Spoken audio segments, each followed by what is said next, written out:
Recording stopped. Recording in progress.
Good morning, colleagues. I just want to check whether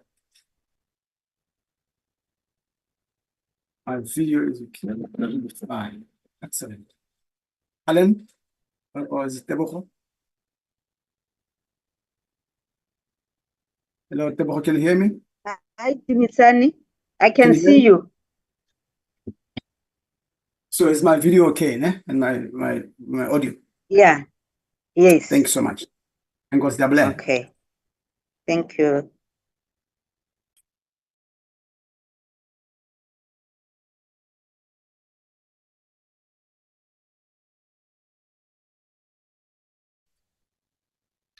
Dumisani?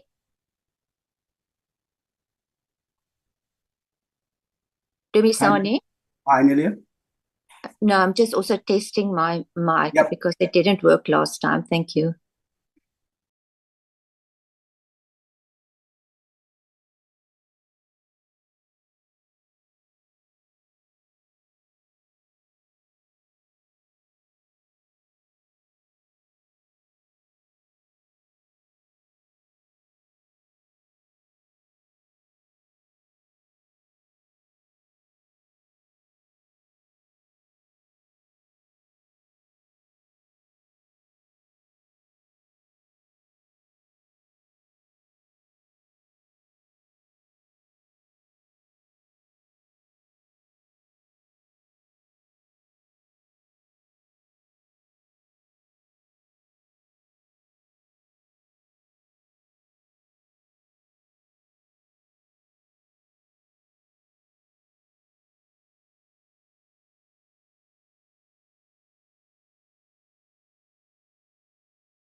Hello, Chair.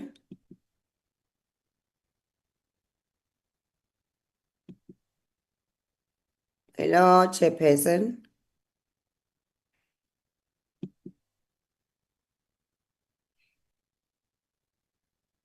Good morning, honorable members, and we are just conferring.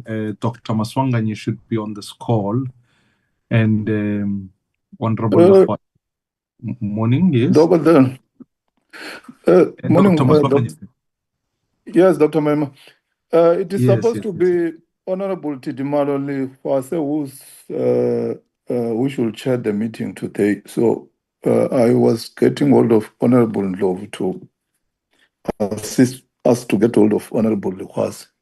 Yes, she's on the platform. I just spoke to her now, so she will then be chairing the meeting. I would imagine we do need to start, given the long agenda. But Dr. Maswanganyi, perhaps maybe if you open and then Honorable Lehwase will then proceed from there, that would be helpful.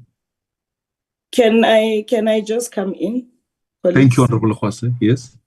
I'm sorry to be raising this in the meeting because I've just received a call. I cannot chair a meeting of the standing committee, the joint committees of finance. This is a finance meeting, not appropriations meeting.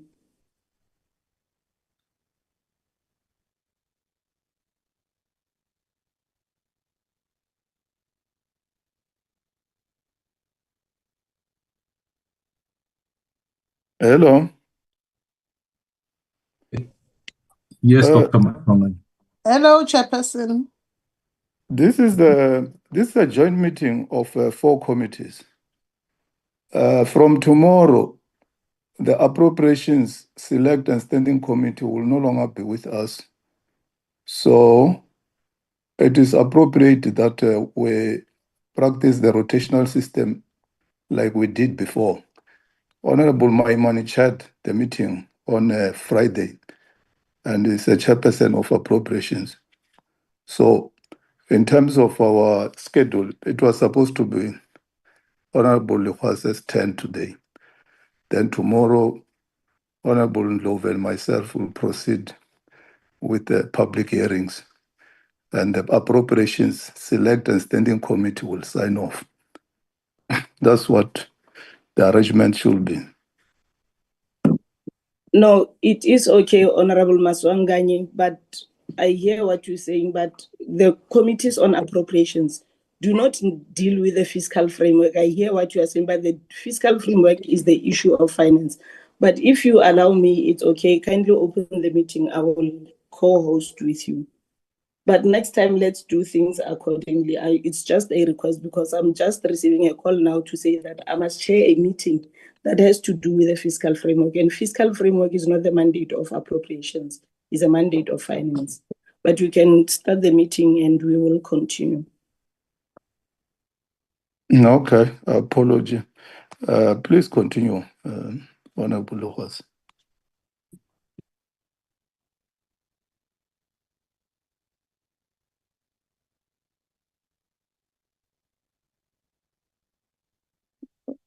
Secretariat, please fly to the agenda so that Honorable Lehwas can open the meeting and call for those who are supposed to present, PBO and FFC. But can the GNU also be in order, comrades? This is embarrassing. For you, the chair, the 4 chairs, to have not said prior to this, to come and iron your dirty linen in public. This is wrong. This is a public platform. People are watching us. We're deciding on the future of this country in terms of the fiscal policy direction. And this is how we conduct ourselves. You should all be ashamed of yourselves.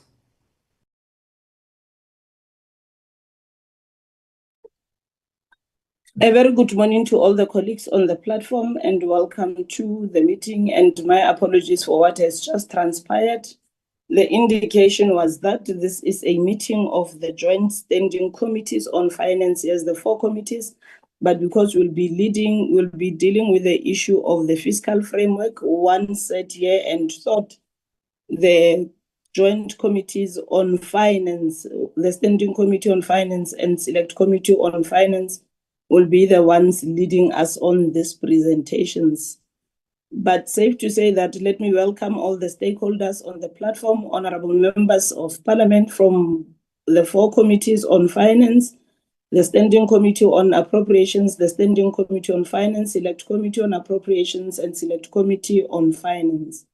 I will not waste your time, colleagues, and I profusely apologize for what has just transpired. I'm not going to waste any time. I'm going to request the Secretariat to give us apologies of members that could not be able to attend. We'll start with the Standing Committee on Finance. There are no apologies on behalf of the Standing Committee on Finance. Standing Committee on Appropriations. Good morning, Chairperson. From the Standing Committee on Appropriations, we just have one apology from Honorable Ekanyane, who is serving on the ad hoc committee to investigate the allegation by Lieutenant General Makonazi. The Standing Committee, the Select Committee on both Finance and Appropriations, because it's the same committee. Good morning, Chairperson, honorable members and co-chairs. Chairperson, we have an apology from Honorable Khadebe. He's unable to join the meeting because he is leading the NCOP Free State Provincial Week delegation. We also received an apology from Northern Cape Chairperson of the Portfolio Committee, Honorable Quinana. Thank you, Chair. Noted, Mr. Nodada. With the apologies being noted by our good selves colleagues, I will not waste any time. I will straight give to the Director of the PBO, Dr. Jankis, to lead us on their presentation. Over to you, Dr. Jankis. Thank you, Chairperson. Good morning, Chairperson, co-chairpersons, and members and colleagues in the platform. Thank you so much for the opportunity. We will try to move quite swiftly. Is the presentation being loaded, colleagues? I need to be given permission to share, Director. We agreed that you give Siraj and other colleagues sharing rights. Please give Siraj to share. I'll move swiftly. With the team is here, chairpersons and members, and we really thank the opportunities. Just a quick on the outline. We do have our normal routine as we treat this a lot as a discussion around revised fiscal framework. And also highlight some of the issues around divisional revenue and just the appropriation, but we will still come later on to give more details about the division of revenue and appropriations later in the month. We focus a lot on the revised framework.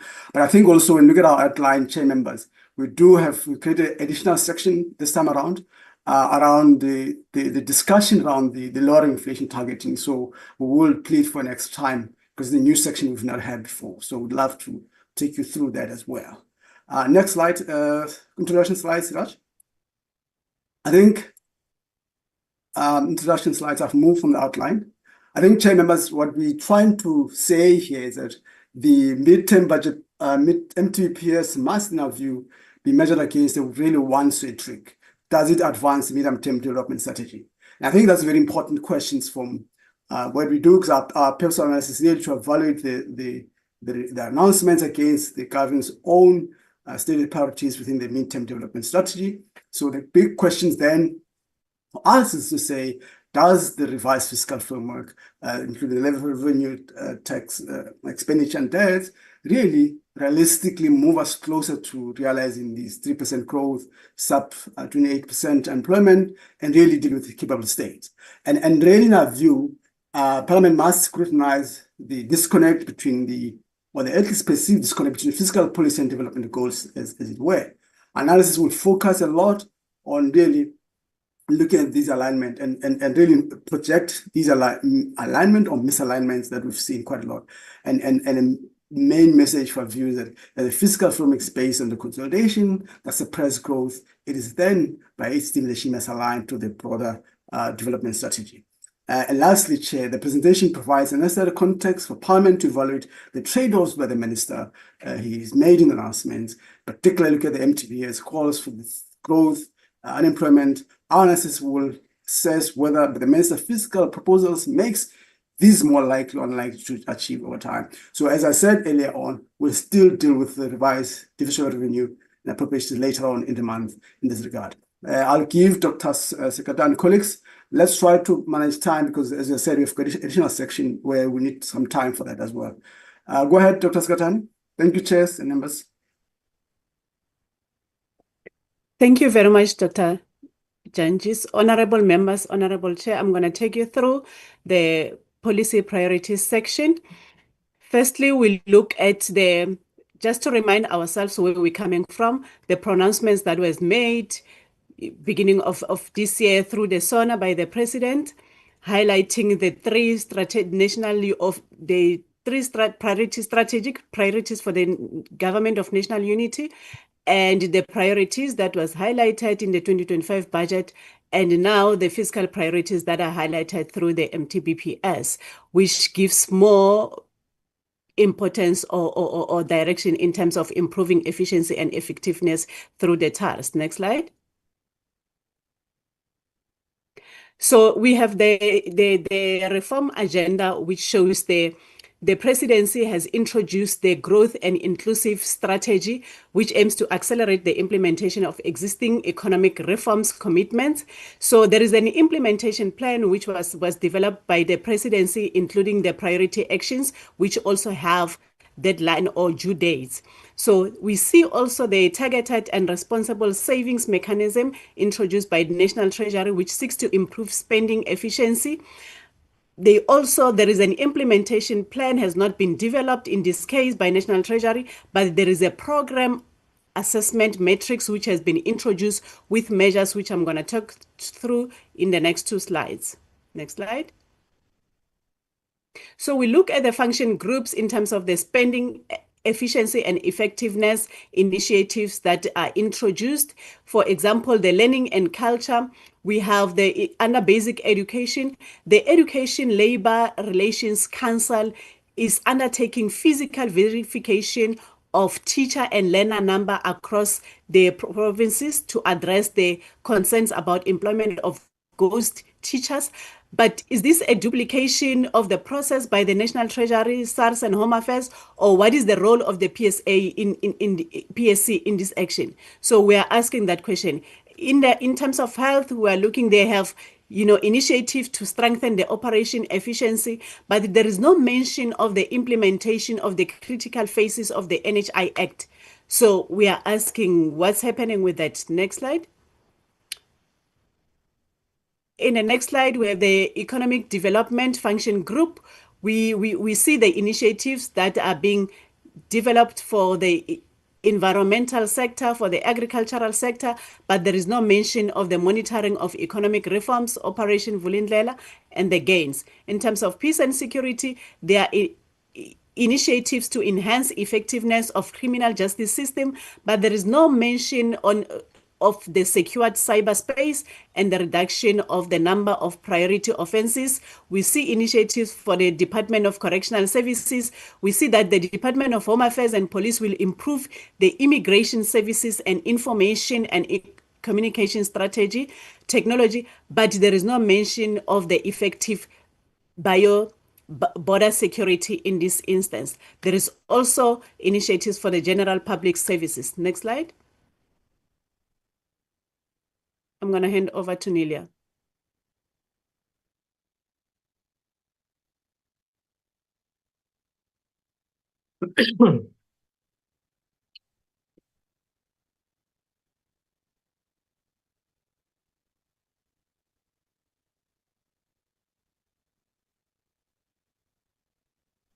Colleagues, cannot hear a thing from PBO. I don't know if it's my gadget or we're experiencing the same problem.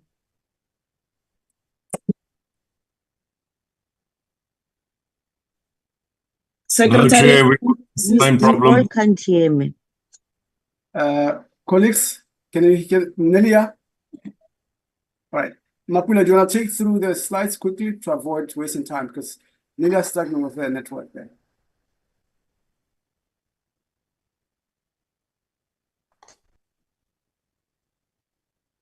Can we get the presenter to continue?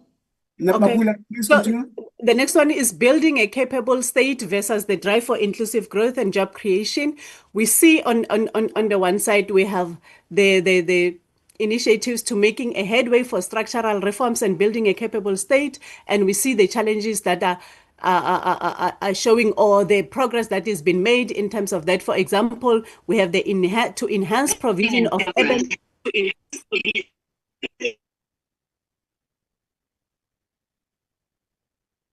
Hello.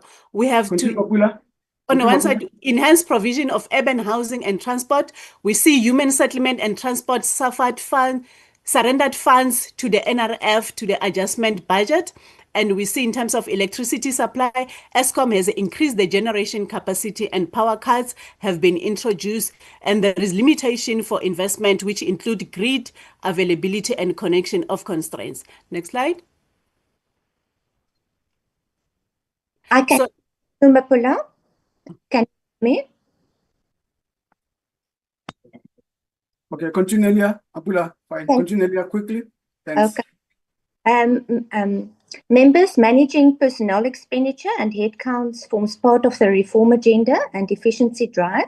That is also the main focus of the medium-term budget policy statement. The personnel expenditure review by the Department of Public Service Administration identified that commuted overtime and accelerated rate progression can yield 7.9 billion in savings. This meaning 37% allowance of public service contract workers can yield 5.9 billion in savings, and ghost worker identification will also result in savings. The table below shows the public service wage bill over the 25 medium-term expenditure framework per sphere and sector. The increases from 25 to 26 will be 4.4%, and over the longer period, it will be 4%. Next slide. I'll hand over to Siraj.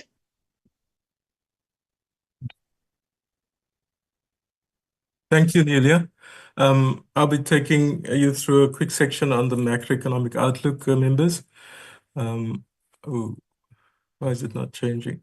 Okay, so I just want to start saying that, there's some economic realities about the South African economy that are so large and important that they shape the possibilities of the economy and set constraints on the ability to grow in the current period and the future.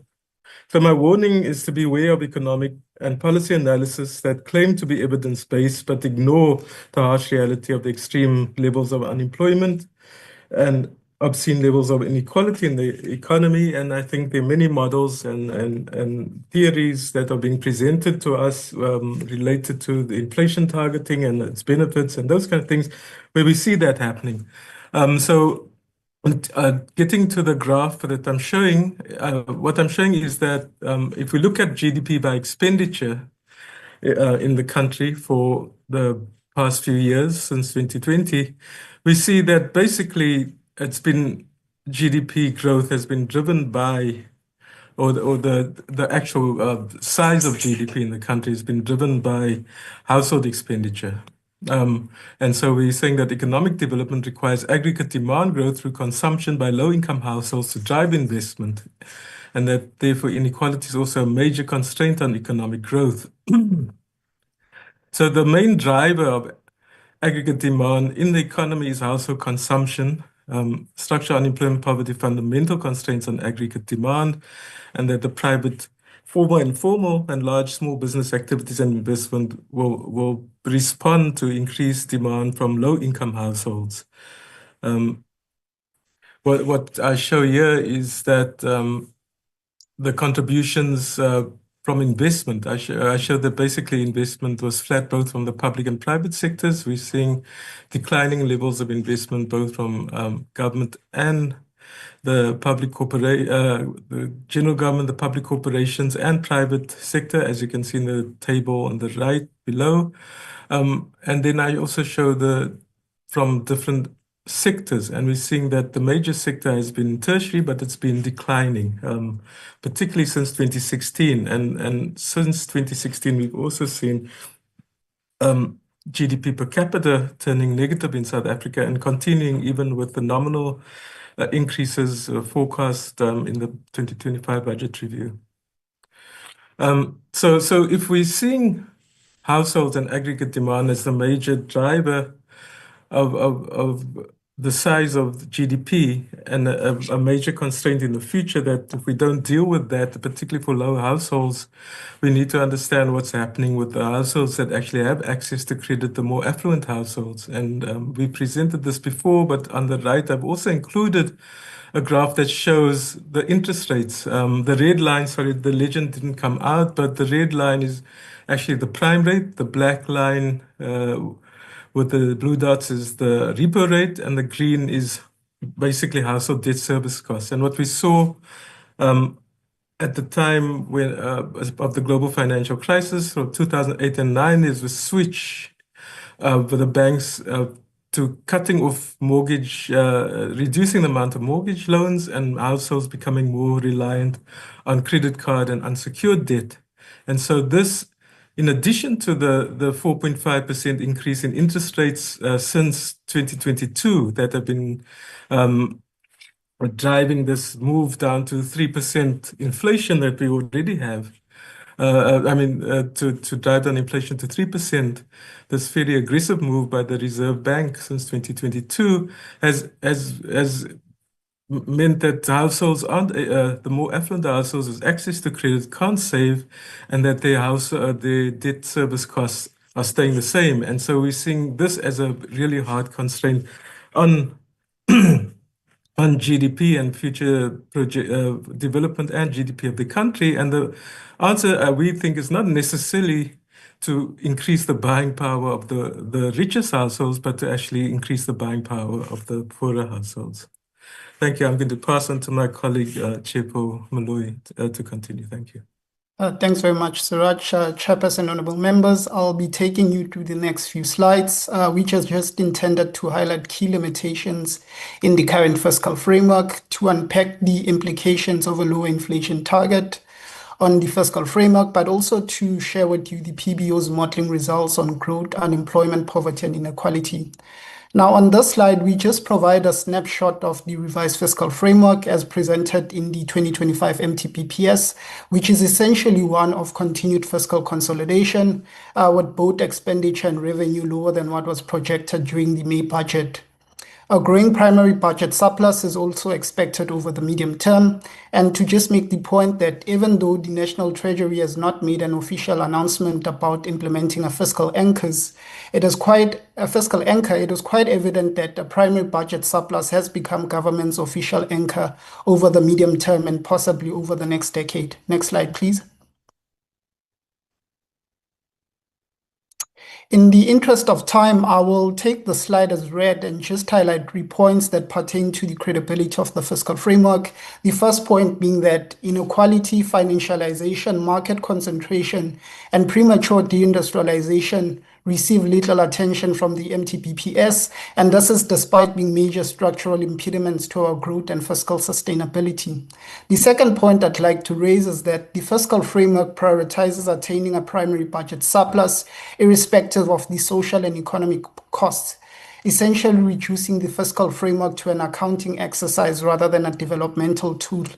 We raise this in light of the fact that we know that several departments have raised concerns about how lower personnel numbers have impacted their ability to deliver services. And the final point on this slide is to make the point that the fiscal framework does not indicate how it aligns with the developmental objectives as outlined in the medium-term development plan. And yet the fundamental role of fiscal policy is to ultimately mobilize resources for long-term economic and social development. Next slide, please. Honorable members, this slide just makes the point that simply lowering the inflation target will not reduce borrowing costs because, firstly, we know that bond yields reflect structural risks. So when you speak to bond traders, they often cite things such as our weak growth, our SOE failures, our institutional uncertainty, rather than inflation expectations alone. Secondly, investors already price inflation accurately into long-term interest rates. And thirdly, given that we are a small open economy, Our bond market is heavily influenced by speculating trading behavior, which pushes up yields independently of inflation. So in summary, what we're saying here is that reducing the inflation target to 3% will not significantly lower borrowing costs unless broader social, economic, institutional, and systemic changes are addressed. Next slide, please, Suraj.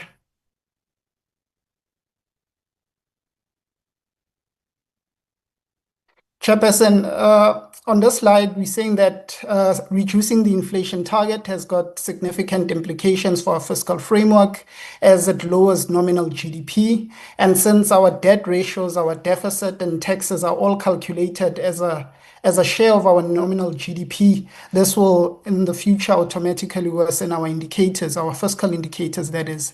And that lower inflation also suppresses VAT, personal income tax, and corporate tax growth, further tightening fiscal space. And combined with the expenditure restraint on the expenditure side, this will result in a double contraction of lower aggregate demand and weaker automatic stabilizers. So what we're saying that is that higher real interest rates will also further increase our debt burden, because that's how the Reserve Bank will have to reach its target, its newer low target of 3%. They will have to keep interest rates quite high, which would further increase our debt burden despite inflation being low on paper. And I will illustrate this point on the next slide. Next slide, please, Raj. Now, Annexure A, you would have seen on Annexure A of the MTBPS, the National Treasury illustrates how sensitive our debt portfolio is to movements, to interest rates, to inflation, and the exchange rate. They show that a 1 percentage point increase in our interest rates and inflation alongside a R1 depreciation of the rand adds about 55 billion to our gross loan debt and 9 billion to our debt service costs.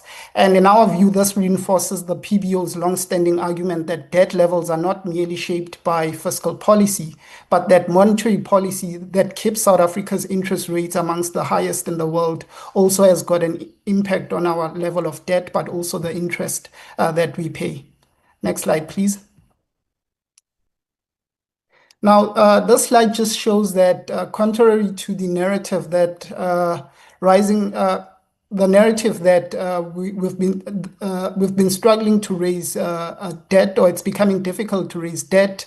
The graph on your right just shows, firstly, that our bond costs, or rather our cost of debt, has been decreasing, but that has also been coupled with a strong demand for our bonds, as represented by a strong bid to cover ratio, or what other people call oversubscription of our bonds.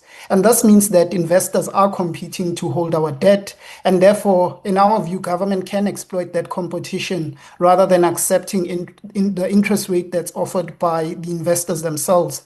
And this is not just me saying this. Other emerging economies like Brazil, Indonesia, Chile, etc., have done so by simply taking advantage of the strong demand at bond auctions in order to negotiate lower rates, by managing their bonds more proactively through things like buybacks and better maturity planning, and also relying more on domestic and continental investors instead of volatile global markets. And we are raising some of these things to ask the question of whether or not the National Treasury has explored all options to reduce our borrowing costs in their debt management strategy.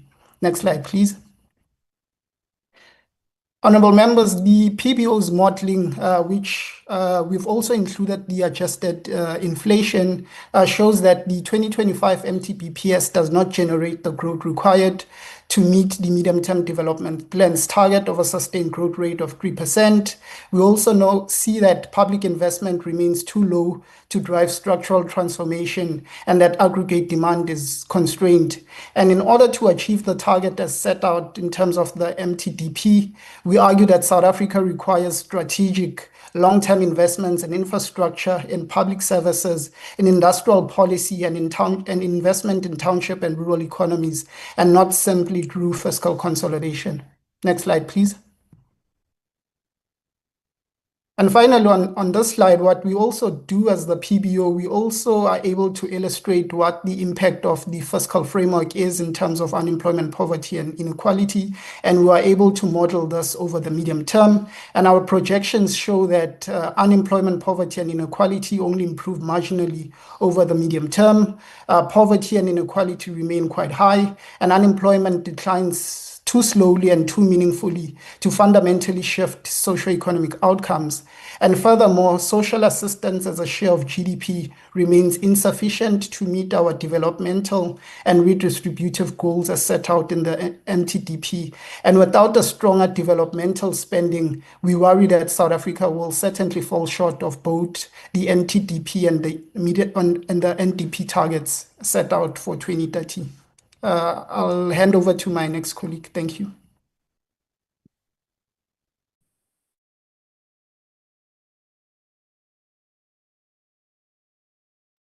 Lilia, please come through quickly.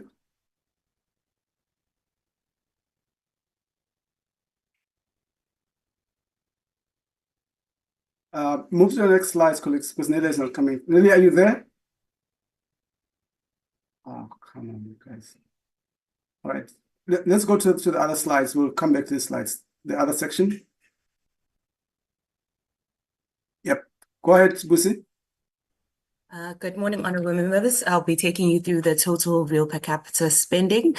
So here what we're showing, as we always show to members, is how the budget fares against inflation and population growth. As you know, the National Treasury presents this data in nominal terms, and therefore does not necessarily adjust for inflation and population growth. So here we're showing you per capita spending. If you look at our main numbers, the current numbers in the MTBPS are slightly higher in terms of per capita for 2025-26, and that is because we've adjusted the population growth projection as well as Treasury's revision downward of the inflation expected. So it's moved from 3.7 to 3.3 this year. So of course the number looks a bit higher, but the main takeaway is to say that in the medium term we're still expecting or projecting, National Treasury shows us that there'll be a reduction in spending, and as we've continuously highlighted that in per capita terms we do need to be thinking differently about this expenditure given the significant backlogs in the provision of basic services in South Africa.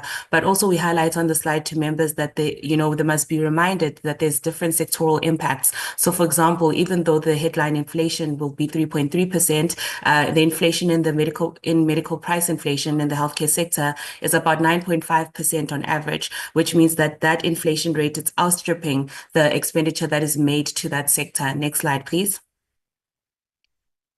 Here we're showing you the real per capita in terms of economic classification. There's been an upward revision as well. In total, transfers and subsidies decrease in the medium term. And why do transfers and subsidies to households decline? It is because obviously in the outer year, there's no allocation made for the SRD grant. We do see here that payments for capital assets and financial assets are higher in the outer years, whereas everything else is declining. Next slide, please. In this slide, we demonstrate to members what has happened to the SRD grant. As members will recall, since its introduction in 2020, it has only been adjusted once. So therefore, it is now worth 287 Rand, right? So although it's 350, in theory, what has happened is that it's been eroded over time by inflation. Here we highlight to members that government has projected downwards the growth of spending on social grants. So in the MTBP, in the budget 2025, they said that the growth would be 4.9%. However, in this budget, they say that the increase will be only 3.4%. So that's a reduction in the number of social grants that we envision rolling out as government. Government says that this is because they've improved the income verification and reduced errors and fraud. However, the PBO is concerned about this stringent verification and beneficiary reviews. Data from UCT shows that there's been a declining uptake in the child support grants for infants, even though poverty rates are rising amongst this demographic group. And what they show is that it is because of exclusion errors where people are expected to prove basically that they're poor and unable to do so. Therefore, they are excluded from social grants, even though they should be beneficiaries of them. They also highlight access to grants, obstacles of access. For example, Home Affairs has said that they're unable to pay people over time to basically do the work at Home Affairs. So which means that people are unable to get their new births registered in time, which obviously has an effect, because if you don't have a birth certificate, you're unable to register for the child grant. So these systems are all intersect, really, is what we're saying. And we're saying that the more stringent SASSA is, the more likely we're going to see higher exclusion rates to social grants. Next slide, please. Thank you very much.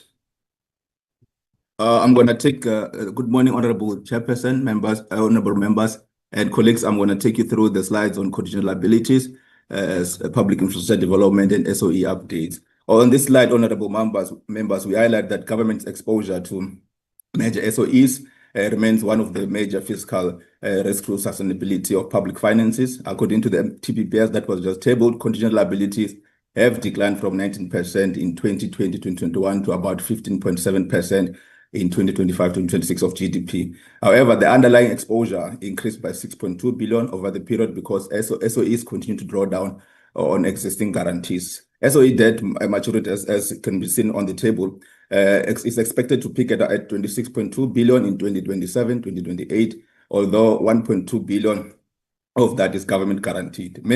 Most SOEs debt is rent denominated, meaning refinancing pressures are less about currency risk and more about credit quality and market appetite. The largest contributors to increased exposure is Transnet, which drew down 4 billion, Eskom, which drew down 1.1 billion. So yeah, next slide, please. This slide talks about public infrastructure development, and then it shows that the minister did indicate that capital assets will grow by 7.3% over the MTAF. This is the fastest growing expenditure item by economic classification according to National Treasury, and the government aims for public sector investment infrastructure to exceed 1 trillion over the next three years. But however, what does the 7.3% actually mean when they say on capital payments? Remember that capital payments for capital assets include purchasing, upgrading, extension, rehabilitation of assets and maintenance of those assets. So it does not necessarily mean that it's all new construction. A substantial portion of this increase is funding the asset rehabilitation, refurbishment, and catching up on deferred maintenance, not necessarily expanding the infrastructure stock. So South Africa, as we all know, faces a growing maintenance backlog, particularly in areas of water, roads, and general public services. So part of this 7.3 growth reflects correcting that under maintenance that happened in the past. Also, honorable members should interpret this growth, the 7.5, as a shift towards sustaining more existing assets, as not opposed to expanding service delivery capacity. The MTBPS itself does acknowledge that persistent underspending and delivery bottlenecks risk weakening the development impact of this type of investment. So historical data also shows that when infrastructure in South Africa, the issues around slow procurement cycles, weak project management and preparation, there are capacity gaps, particularly at provincial as well as municipal levels, which then continue to limit the impact of such investment. So the risk here is that without stronger institutional capacity, the 7.3% growth may translate into planned but undelivered projects. So rather than real functional infrastructure on the ground. To address this, the government has also introduced a budget facility for infrastructure, which now has 4 bidding windows.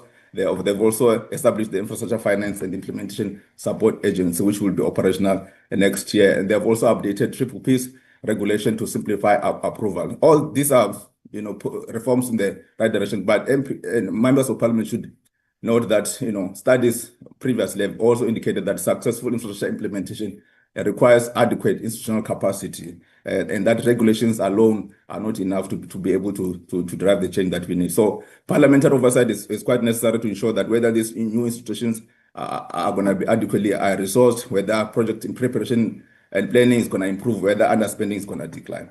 Next slide, please. On this slide, we just provide update on key SOEs within the South African context. Eskom, for an example, operational performance has improved. It has recorded a profit for the first time in years, but it also load shedding has also decreased. This is a significant achievement. However, the entity remains a significant financial risk because of escalating municipal debts, which threatens cash flow and long-term sustainability of Eskom. So there's a need to provide oversight and monitor whether revenue recovery from municipality improves and whether the balance sheet of Eskom continues without further bailouts. Like I indicated earlier on, Transnet in 2025-2026, they have been granted 145 billion guarantee to meet liquidity needs, to finance debt redemptions, and as well as to fund capital investment. The road accident fund poses a major risk. By 2027-2028, liabilities will reach 422 billion. The revenue that they get from the levy will only rise to about 67 billion, whereas expenditure grows to 89.7 billion. So widening the funding gap significantly. The issue with denial still remains. They're still having issues. It's still fiscally fragile and reliant on state support. It has still not submitted financials for years.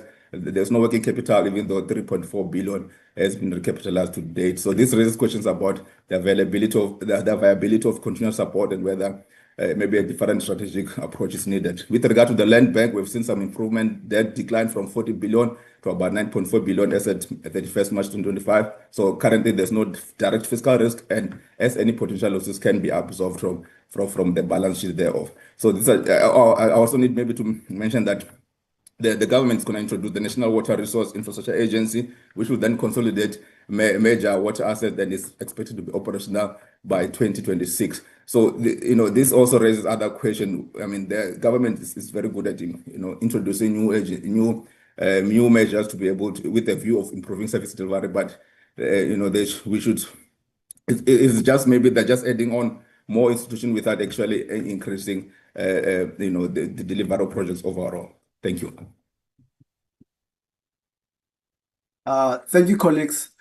Given the significance of the Minister of Finance announcement, Chair and members, on the lowering inflation target 3%, we considered an essential intervention and therefore created the special section where we highlight some of the oversight measures to take into account in this regard. It is important that we emphasize that the Minister of Finance authority to determine the inflation target, but I think we want to emphasize the role of Parliament really in assessing its impact overall in this regard. So next few slides, we'll just quickly go through these factors.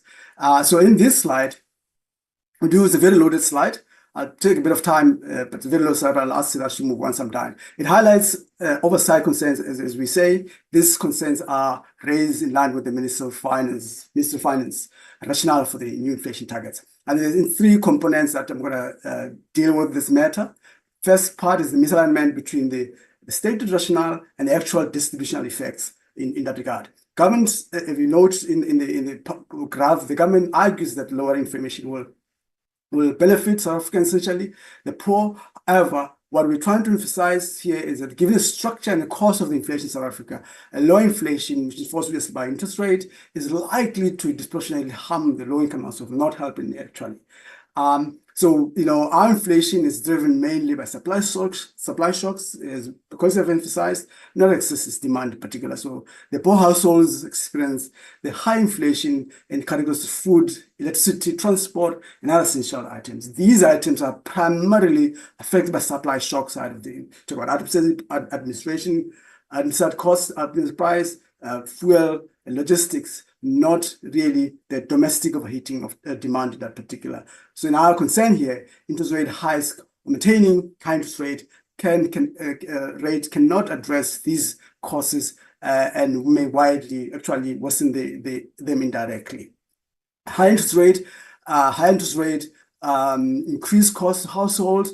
As you've said before, we see there's a blind tool which raise or maintaining interest rates, increase borrowing costs for both households, small businesses, but also for firms that are passing through operational costs onto consumers. This, in our view, leads to cost push inflation in that regard, which again hurts more the low-income households than supporting them. High real interest rate disproportionately benefit in our view, official capital, but also data shows that the bondholders, banks, and large corporations gain from the high interest rate, real interest rate in particular. Meanwhile, the productive investment, small and medium enterprise growth, and job creation is discouraged in that regard. This effective promise effectively prioritizes the privatization of financial wealth over expanding real economic activities in particular.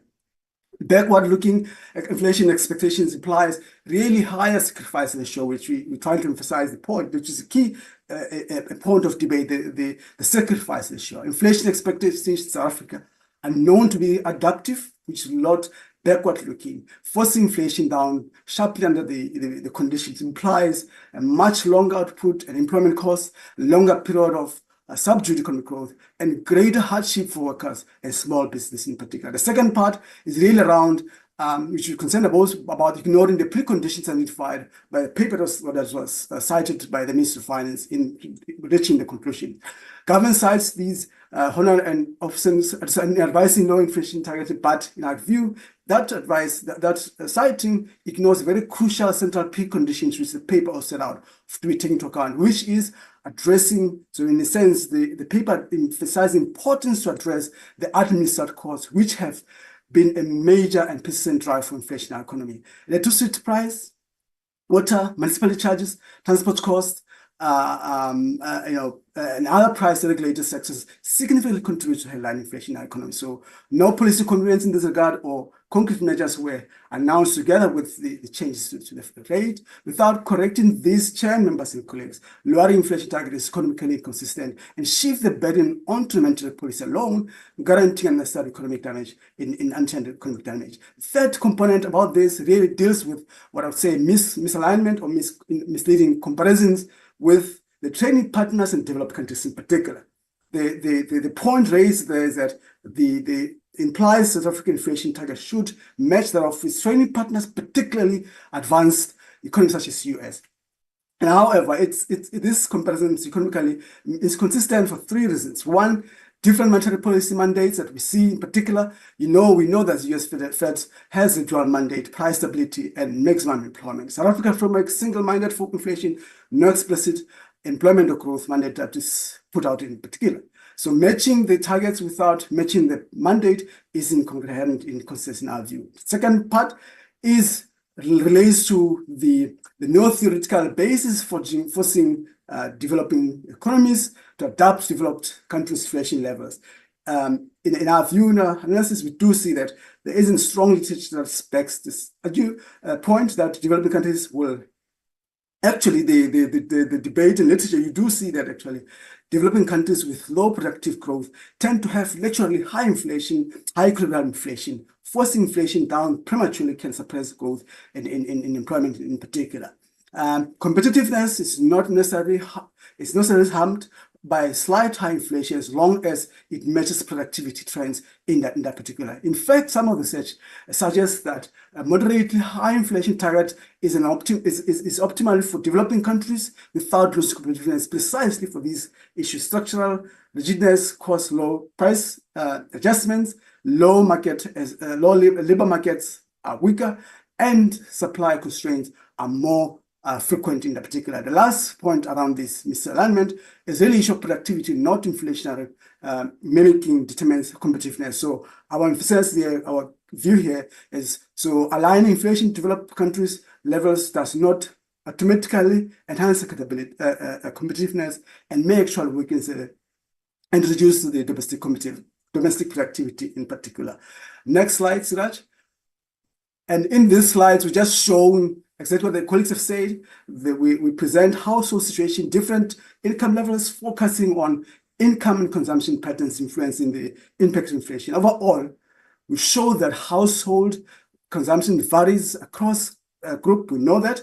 But I think what we're trying to emphasize is that the low-income households spend more than 70% of the income in essential goods and services, while higher households quite slightly. Why are we saying that? This highlights that administered prices, key drivers of inflation, affect low-income households disproportionately, as such large share of spending is directly towards essential subject of these price pressures in particular. Next slide, Siraj.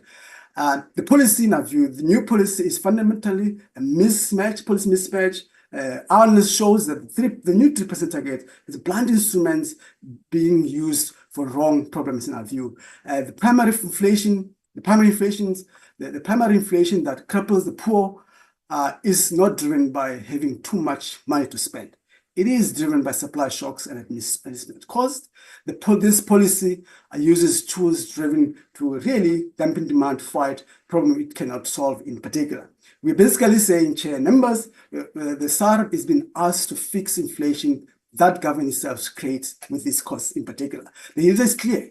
The main drivers of inflation for poor are not domestic demand, the external shocks, as mentioned, and most critical domestic administrative price for inflation, for electricity, water, and fuel. We are asking in a policy shift, like we're asking the Reserve Bank to use high interest rate or its maintain high interest rate to punish the entire economy for inflation that is being set or other state agencies actually set or contribute towards inflation. The last point on the slide, this policy punishes the poor household or low-income household twice. This policy mismatch creates a very interesting loop, cruel recursive loop. First, as the slide shows, the poor household already experience higher and more volatile inflation. In the red, you see the red column there, the red line there. Now, the solution being proposed, slowing economy, raising interest rate, or maintain high interest rate, will also hit the exact same group, the hardest by destroying job creations and suppress the wage there. We are pushing the victims of supply side, inflation with demand side, so should that necessarily may not be a solution. The next slide. I think in the slides, just to emphasize the points that I've saying, the new policy imply largely blunt instrument, but again, it serves the debate that the points I've raised in the previous slides. The next slide, Siraj. We are using here, members and colleagues, the core problem is the policy measures, as I said. The analysis really are indeed, our analysis actually, and indeed based on the SARB reports as well, which you've seen over time, the NPC reports, shows inflation driven by supply shocks, massive raise, yet we fighting these demand side tools, high interest rate. This is likely to kill. It's like, likely to kill the fly with the wrecking ball. The collateral damage to the GDP, investment, and unemployment is immense, while the issues will to a certain extent remain, or forcing us to go deeper in that regard. Our policy is an outlier. I've said it in the earlier, our policy in this regard is an outlier. We are already more aggressive than our peers. In particular, the debate that justifies 3% by claiming needs alignment to interest is inconsistent in our view, and also shows that real interest rates have already been constantly higher than global average, advanced economies, and most importantly, our BRICS partners like China, Russia. We are not aligning in this regard. We are choosing a more restrictive than our peers, which is constrained to economy, as we cannot re-emphasize this point a lot.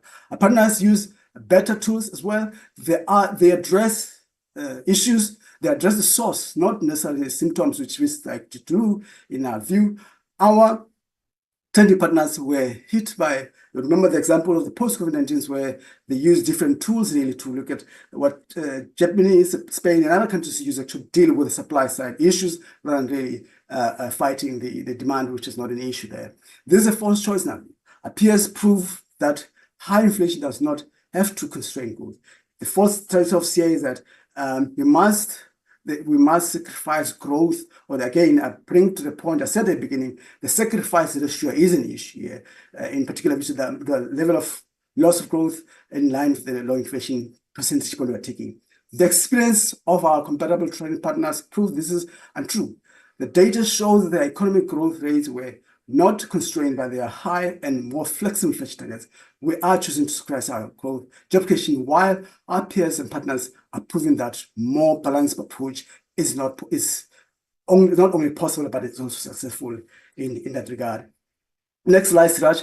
I think what we're trying to show here in build up to the chair, members, colleagues, international experience has shown that single-minded focus carries various risks, high risks, as we've tried to emphasize. This is not a theoretical debate, chair members. We have internet case studies that we're showing there that really give us a warning that give example of the European central banks enforce inflation back then, post-global financial crisis. We know what happened in particular. Also, we see the Brazil The case of Brazil, our BRICS partner, is direct critical to the approach it want to follow. For decades, Brazil has used extreme high level of interest to create inflation targets. The result was not consistent credibility, but volatile stop-start growth and deindustrialization. It proves that high rates are blunt instruments that reliably suppress long-term productivity investment, which exactly the South African needs in this time in this regard. We are choosing to sacrifice growth to fight inflation. That is, policy cannot control itself. Example by the chairperson appointed by South African President Stiglitz there has argued that this policy becomes fetish or becomes an end in itself. And it's absurd for open economy like ours. The monetary authority high interest rate have little to no effect on global prices of oil, level of price, oil, food, which are real inflation drivers. Therefore, this policy forces the entire burden of global prices shock onto our domestic economy, sacrifice the growth and stability that we want to have, which we didn't create. The last slide, I won't take too much time, it's just to emphasize that this policy is, as I said, false choice. We're ignoring some of the successful alternatives. We've seen that, particularly these trading partners who have actually more a dual mandate, have shown actually you can actually get success of economic growth and employment in that context. Also, we've seen even developed countries banning these rigid fight cases where we are adopting in this middle of our own in particular. Success developing countries, nations use their central banks in many intents to create jobs, not just in flying inflations. And we have those examples where we see that there are actually ways that we can deal with the issue of unemployment and growth using the monetary policy in that regard. The last slide, I won't go through it, just to emphasize some of those countries, partners that are showing that they have different levels of inflation target, but also importantly, some of them have more dual mandate than we have, particularly when we get to developing countries where our largest partner here, they have flexible inflation targeting, but also the target growth as explicitly as part of the mandate of the monetary policy in that regard. The conclusion slide, Chair. I think I just want to draw you to conclusion to say our presentation there, we draw members of Parliament to the understanding that the revised fiscal framework include the related policy has to be really evaluated against the medium-term development priorities, and our analysis shows there will be slow progress over the medium term with the current proposals as they stand.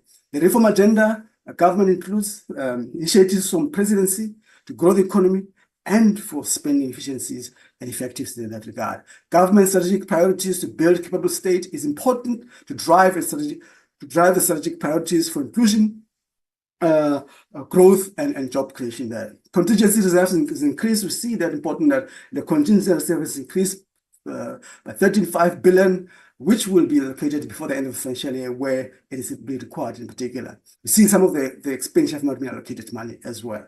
The total consumption, household consumptions, which significantly affect the high levels of employment and extreme employment, has been most important and increasing contribution to our economic growth over time. Therefore, economic development through high investment requires the led by increasing buying powers of household and investment within the productive sector of the economy. Attempts to drive development and growth, such as boosting investments, increasing exports, will constrain by structural unemployment and poverty in the majority of households that we see. Sustainable and inclusive long-term growth, as well as fiscal stability, cannot be realized through reducing or which slows spending and inflation target introduction rates, and also not dealing with the supplies, only with supply side reforms in that particular. We do see that our initial macroeconomic projections, Chair, shows that under the revised fiscal framework, South Africa is likely to really make huge progress in reducing employment, dealing with poverty, but also dealing with growth that we so much require in our economy. The next slide. Lastly, real per capita spend declines. We do see real per capita declines the medium term, yet significantly backlogs in the services provision. So we need to really ensure there's a better alignment between the spending and our policy priorities in that regard. Members should be concerned, our view about social grants exclusion, given the reduction in spending, social spending projected in the medium term in that regard. Guarantees are shrinking. Government guarantees on the citizens are shrinking, which is a percentage of GDP, which could be a good indicator that we are making progress. But also, if financial strain still exposes the fiscal to significant continued risk that demands sustainable oversight. Infrastructure budgets are growing. It's a good sign, very important part in our view. However, outcomes will only improve if we also deal with the planning. With all spheres of government, there's consistent underspending, lack of finishing projects, in particular related to infrastructure spending. And that harms the localized economies, but also even the regional and also national level as well. So there's an issue that we need to take into account. State amnesty remains central to economic recovery, but many face operational financial governance issues that require structural reform, credibility, turnaround plans, and tightening performance management to protect fiscals over time. The what if, again, so I spent a lot of time here, I spoke a lot, but we're just saying the what if inflation target policy risks sacrificing short to medium term over time, South most pressing needs to achieve theoretical price targets. Poor households are structurally vulnerable in this regard, suffering the highest inflation on essential goods, which accounts for 50% of spending. This inflation, the inflation of these items, is primarily driven by unmeasured cost and global volatility in that regard, rather than the demand that we're trying to, the current policy we try to hit. Inflation targeting is a blunt instrument that misdiagnoses the problem. It disproportionately harms low-income households and in that regard. So, Chair and members, would like to pause and thank you so much for the opportunity. We'll come in with the questions later on. Thank you so much, Chairperson, members. Thank you. Thank you very much, Team PBO led by Dr. Jantjies. I will now take this opportunity to invite FFC, which the presentation will be led by Dr. Mbava. Dr. Mbava, welcome, and you can start making the presentation. Chair. Thank you. Thank you so much, Chairperson. Am I visible? Thank you so much, Chairperson. I'm audible. Yes, you may continue, Dr. Mbava. Thank you so much, Chairperson, for this opportunity to invite the Financial and Fiscal Commission to comment and give its independent assessment of the 2025 medium-term budget policy statement. I am accompanied by the research team. There might be some commissioners as well who are on the platform. Thank you so much, Chair. We will now proceed with the presentation. If we can go to slide 2, just to indicate what is our mandate. Slide 2. Thank you so much, Chair. Our mandate is to advise this House on all financial and fiscal matters, including the division of revenue, the fiscal framework, as informed by all applicable legislation, including the Money Bills Amendment Act. Next slide. When looking at the recommendations of the FFC, we are guided by the Constitution, which is very clear as to what is the criteria for the FFC when it looks at the budget and all the applicable criteria. So we look at the national interest, we look at the interest of the provinces and municipalities, we look at fiscal capacity and efficiency of the provinces and the state. We also look at the developmental and other needs of provinces and also local government and our country as well. If we go to the next slide. I'm going to pause here, Chair, and just give my opening remarks as to what we're going to present today. Chairperson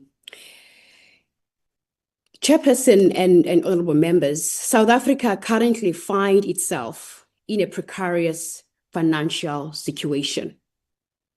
We continue to face weak and subdued economic growth alongside a costly and substantial public debt burden, which makes both our economy and our national budget increasingly vulnerable.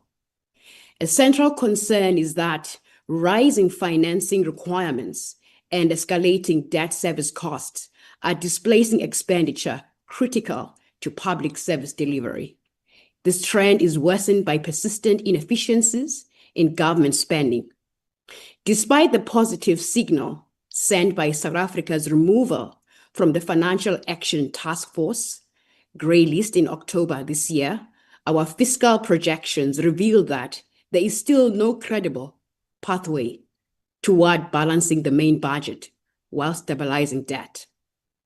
This signals material solvency risks and shows that a deep-rooted debt cycle has taken hold in the South African economy. The Commission has consistently warned that this trajectory, a decades-long pattern of spending beyond available resource since 2008, has culminated in a deepening fiscal crisis. The resulting rise in perceived fiscal risk is likely to elevate our sovereign risk premium, which in turn will make it even more expensive to service our debt. Parliament has a constitutional role to hold government accountable in terms of authorizing government expenditure, approving revenue proposals, and overseeing debt-related decisions. Your proactive engagement is essential for restoring fiscal credibility and ensuring long-term sustainability. We urge Parliament to exercise rigorous scrutiny of government spending, particularly non-productive expenditures such as bailouts to financially distressed state-owned entities. Furthermore, effective oversight requires that all debt agreements and restructuring arrangements adhere to principles of transparency, full disclosures, and auditability.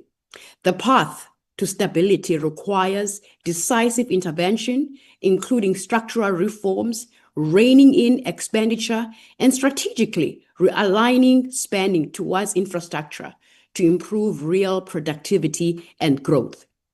In terms of our presentation today, we would give then an overview of the medium-term macroeconomic overview as based on our analysis. We'll also look at the adjustment appropriation bill, the special appropriation bill, what it says and what we have found and our recommendations thereof. We'll also look at the amendments to the 2020-25 Division of Revenue Amendment Bill for the provinces, looking at the equitable share and the provincial conditional grants. We'll also look at local government, the equitable share at local government and the conditional grants thereof. And finally, we'll come in with the fiscal risk statement as we see it based on the Commission's assessment. And finally, I'll come with the closing remarks. Next slide. I now want to give the opportunity to the head of research who might be on the platform to just give some remarks as well before we get into the meat of it. Chen. Thank you, Chair, and good morning to honorable chairs, co-chairs, and honorable members. My name is Chen Tsang, Head of Research at the Financial Fiscal Commission. In addition to my chairperson's opening, allowed me, if you will, to share with you a little bit of a good news. 4 days ago, S&P Global, that is Standard & Poor's, upgraded South Africa's long-term foreign and local currency sovereign credit rating, though still below the investment grade. And while we acknowledge this positive credit rating outlook for quotes, improved fiscal trajectory and stronger growth, our Commission research principle of trust but verify still dictates by asking what improved fiscal trajectory when our debt to GDP is stabilizing higher at 77.9% in this MTBPS instead of the 77.4 tabled in Budget 3.0. And what's economic growth when our annualized real GDP growth has not exceeded 1% for more than 2 years in a row, in the post-COVID period, no less. The only unequivocal improvement, as tabled by the Commission in March and again in May this year, is the slowdown in inflation. On this basis, the assertion that the outlook revision reflects an improved fiscal trajectory and stronger growth is not supported by the underlying data, I'm sorry to say. And our optimism must therefore be checked and tempered with caution, grounded firmly in empirical evidence. But honorable chairs and members, more pressing is that this is not the first time that FFC's independent, evidence-based analysis has diverged from prevailing commentaries. Not too long ago, as you will recall, when virtually all channels of the media and in institutions, including prominent consultants, advisors, and academics, emphasized elevated, insurmountable cost pressures and argued for higher taxes and government spending. The Commission was the first and stood alone in identifying a clear disinflationary trend in our economy that is current. Likewise, the Commission warned at that time that an increase in VAT would impose a disproportionate burden on low-income households and depress consumption, and unnecessary, essentially. Hence, in retrospect, these developments expose a deeper concern. Our fiscal credibility is unfortunately lost.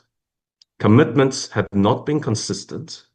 Public narratives have often departed from economic realities and facts and evidence, and a series of poorly reasoned assertions, such as this improved fiscal trajectory and stronger growth by SP Global, this erosion of social services due to high inflation amidst disinflation, or a VAT increase will not hurt the poor, while people are unemployed and getting poorer, as our PPO colleagues have indicated. These have contributed to policy misjudgments, uncertainties, elevated fiscal risks, and diminishing spending efficiency. The cumulative results have now been laid bare, and entrenched debt and debt servicing spiral, persistent operational inefficiencies, compounding governance failures, and corruption that we have been seeing in the news recently, and also indicated by my chairperson. Looking ahead, the Commission identifies the primary policy imperatives as the realignment of fiscal spending with actual inflation outcomes and revenues collected, not estimated, therefore restoring fiscal credibility. The present low inflation environment and improving rating outlook provide a brief but valuable opportunity for proactive debt portfolio management aimed at reducing debt servicing cost. This requires coordinated actions by the Minister of Finance and the Governor of the Reserve Bank. More specifically, National Treasury must move beyond targeting a primary balance and work towards a genuinely zero-based balanced main budget by reining in spending and contingencies, liabilities, guarantees, you name it.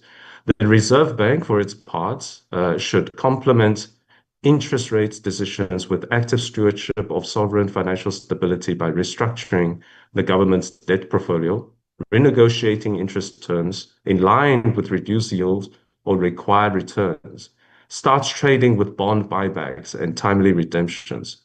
Unlike institutions in commercial banking sector, the Reserve Bank must issue clear warnings to its sole clients, the state, when it pursues imprudent fiscal decisions, spend beyond its means, acquire unproductive assets, or misinterprets basic macroeconomic conditions. I'll now hand over to Gianni, next researcher in line, to take you through the presentation. Thank you, Chair.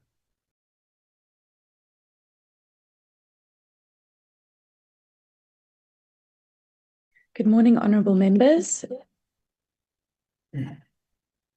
I'll take you through the following section, focusing on the medium-term macroeconomic overview, which has been touched on. So I'll try and remain brief. Just to point out, global economic growth estimates are moderately favorable at the moment, according to the World Bank, expanding at approximately 2.7% for the current 2025-26 fiscal year. And this was driven by low inflation, greater price stabilization, and central banks gradually lowering interest rates. Economic growth in South Africa expanded in the second quarter from 0.1%, my apologies, to 0.8%. However, as indicated, this low and subdued growth is still something that needs to be tackled. Employment increased between last quarter and this quarter. However, again, unemployment currently sitting at 31.9%. We note that this is still very unsustainable, and that employment growth in South Africa is highly uneven. Honourable members, moving to the analysis that the FFC has conducted on the quarterly changes in real GDP, but broken down by the important components of employment, capital contribution, and productivity contribution. And this is represented by TFP, or total factor productivity.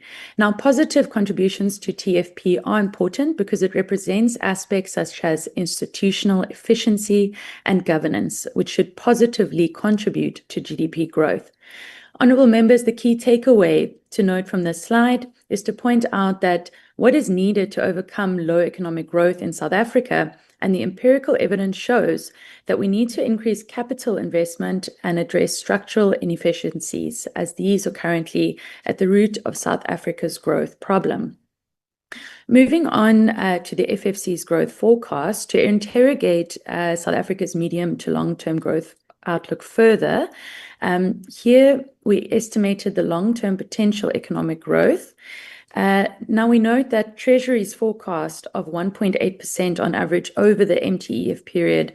This raises concerns, honourable members, because it is grounded in unrealistic assumptions that don't account for the current numerous macroeconomic and fiscal risks, and essentially hinge on South Africa being in a favourable fiscal position, which we know is currently not the case. The Commission's growth forecast therefore presents a much less favourable outlook, including a lower and an upper bound estimate. On average, the FFC estimates that over the medium term, GDP will average at a mere 0.2%, with an upper bound forecast of 1.9% over the medium term. Honourable members, the key takeaway here is that in order to get the country on the higher growth trajectory that it needs to be on, there is a need for policy certainty, and it is necessary to imminently mitigate these fiscal risks to a significant extent. And here the Commission emphasises expenditure moderation and realignment to increase productivity, as well as our Head of Research mentioned, taking proactive steps to manage its debt portfolio. The point of taking proactive steps to renegotiate its debt portfolio in order to lower interest costs in South Africa is further reinforced by this analysis looking on the long-term average bond yield compared to nominal growth. And what the analysis shows that in the data, there's a widening divergence between these two variables that suggest that the cost of servicing the country's debt are rising in the absence of the corresponding growth needed to sustain such debt repayments. Such dynamics heighten fiscal, financial, and macroeconomic vulnerability, as well as increase the probability of a fiscal debt trap materializing. The Commission emphasizes that these risks cannot be mitigated by further borrowing, as this would only deepen its solvency position. Briefly, honourable members, we again reiterate and show here that there's still a widening fiscal gap between total revenue and expenditure since the 2008 financial crisis, indicating this trajectory of fiscal expansion, which will require more and more stringent measures and efforts to get to a position where revenue balances with expenditure. This expansion signals little efforts made to improve the country's fiscal credibility. Briefly also, the slide shows maturing debt, debt redemptions. Maturing government debt is the direct first charge from the National Revenue Fund, which must be emphasized, as if these costs remain high and significant over the long term, as is shown in the figure, it highlights the fragility of South Africa's fiscus. Important to highlight also is that debt redemptions can be subject to renegotiation, meaning that if these proactive steps are taken by the government, it can be possible to reduce the interest payments on its debt and reorganize its debt portfolio, particularly amidst having this lower inflation at the moment and greater price stability. Tax revenue performance, the key takeaway here before moving to the in-year adjustments for the 2025-26 year is just to highlight that higher than expected gross revenue has been collected, which has been revised upward by 19.7 billion, suggesting a stronger revenue outlook. However, here, this slide does show a bit more detail in terms of the in-year revenue adjustments across the different taxes, showing that VAT revenue was revised upward by 11.3 billion, and this contributed the most out of the other revenue collected to the higher than expected gross tax revenue collection. While this does show some resilience in household consumption, which was supported by lower inflation, as low inflation improves the purchasing power of households. However, the MFC does want to maintain that despite this more positive revenue outlook, the Commission does urge that extensive moderation efforts are still required to balance the budget. This slide finally, honourable members, just looks at the revenue outlook, the historical trend of revenue to GDP elasticity. Most recent estimates show that revenue and GDP moved in opposite directions, leading up to opposite directions, my apologies, of revenue growth versus GDP growth. And this is concerning as GDP growth is expected to increase with revenue growth. This points to a negative elasticity, indicating that there's significant bottlenecks in improving the country's macroeconomic growth outlook. Honourable members, I'll hand over. Apologies. Before I hand over, I'll quickly highlight the recommendations that emanate from the fiscal framework section. Firstly, the Commission underscores that reversing South Africa's persistently low growth trajectory requires comprehensive structural reforms, including the removal of labour market bottlenecks, improving efficiency, particularly in public spending, and this to be done through better alignment of expenditure with actual inflation and revenue forecasts as well as targeted institutional realignments to raise productivity. Secondly, the Commission recommends that active and coordinated efforts be undertaken to reduce debt service costs, as it has said throughout this presentation, by renegotiating debt terms and interest payments. Thirdly, the Commission reiterates that Parliament has the central constitutional role and obligation to exercise rigorous oversight. And this is in line, honourable members, with Section 2151 of the Constitution. The Commission thus advises that Parliament take proactive steps necessary to ensure that the budget framework advances effective financial management of the economy and of public debt, as these actions are vital to restore debt sustainability and safeguard fiscal autonomy. Honourable members, now I will hand over to my colleague Fabrice to take you through the Appropriations Bill. Thank you. Good morning, honourable members and colleagues. I'll start off by just giving an overall summary of what was outlined in the Adjustment Appropriation Bill. So as you'll see on this slide, the proposed adjustments total 10.1 billion. That's excluding what was outlined in the 2025 Special Appropriation Bill. The total adjusted appropriation for 25-26 has raised by just under 1%, and that's compared to growth of 1.5% in total appropriation adjustments as outlined in last year's MTBPS. Included in the 10.1 billion are adjustments of 1.6 billion for unforeseeable and unavoidable expenditure, as well as a total of 5.2 billion in rollovers. Now, the Commission would like to highlight here that the significant rollover amount points to systematic implementation challenges across government, which could include procurement delays and poor project management. On the next slide, we highlight the votes that have experienced significant adjustments. So looking at the votes that experience significant upward adjustments, you'll see from the chart on the slide is that the communication and the digital technology vote saw upward adjustments of close to 40% or 1 billion for 25-26. And that's mostly due to 1 billion in rollovers for the South Africa Connect broadband project.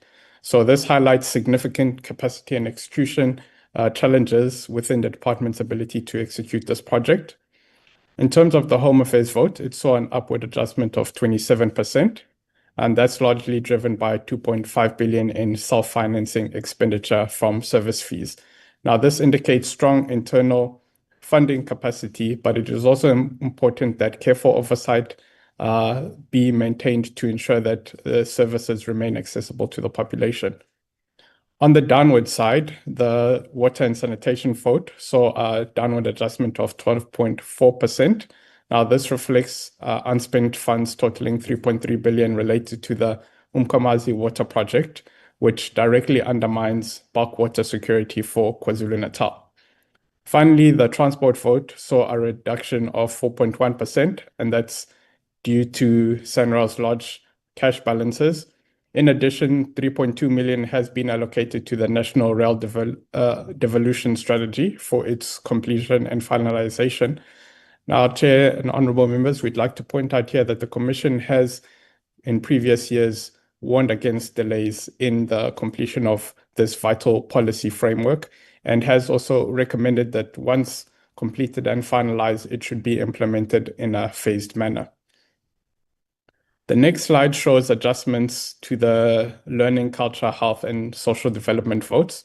So starting off with basic education, it received a 7.8% upward adjustment. Now, this mainly reflects funds for early childhood development grant expansion, as well as just over 450 million for flood damaged schools, which underscores the need for climate budget resilience.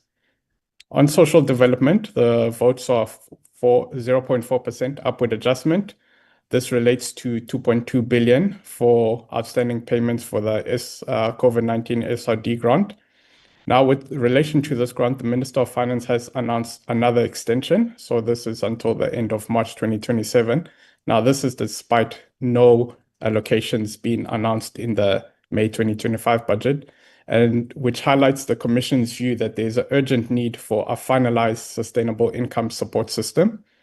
There was also the announcement of the new anti-fraud drive to eliminate double dipping with regards to grants, and this aligns with the Commission's recommendation in the 2024 MTBPS for the department to implement rigorous oversight and robust systems to enhance grant administration efficiency.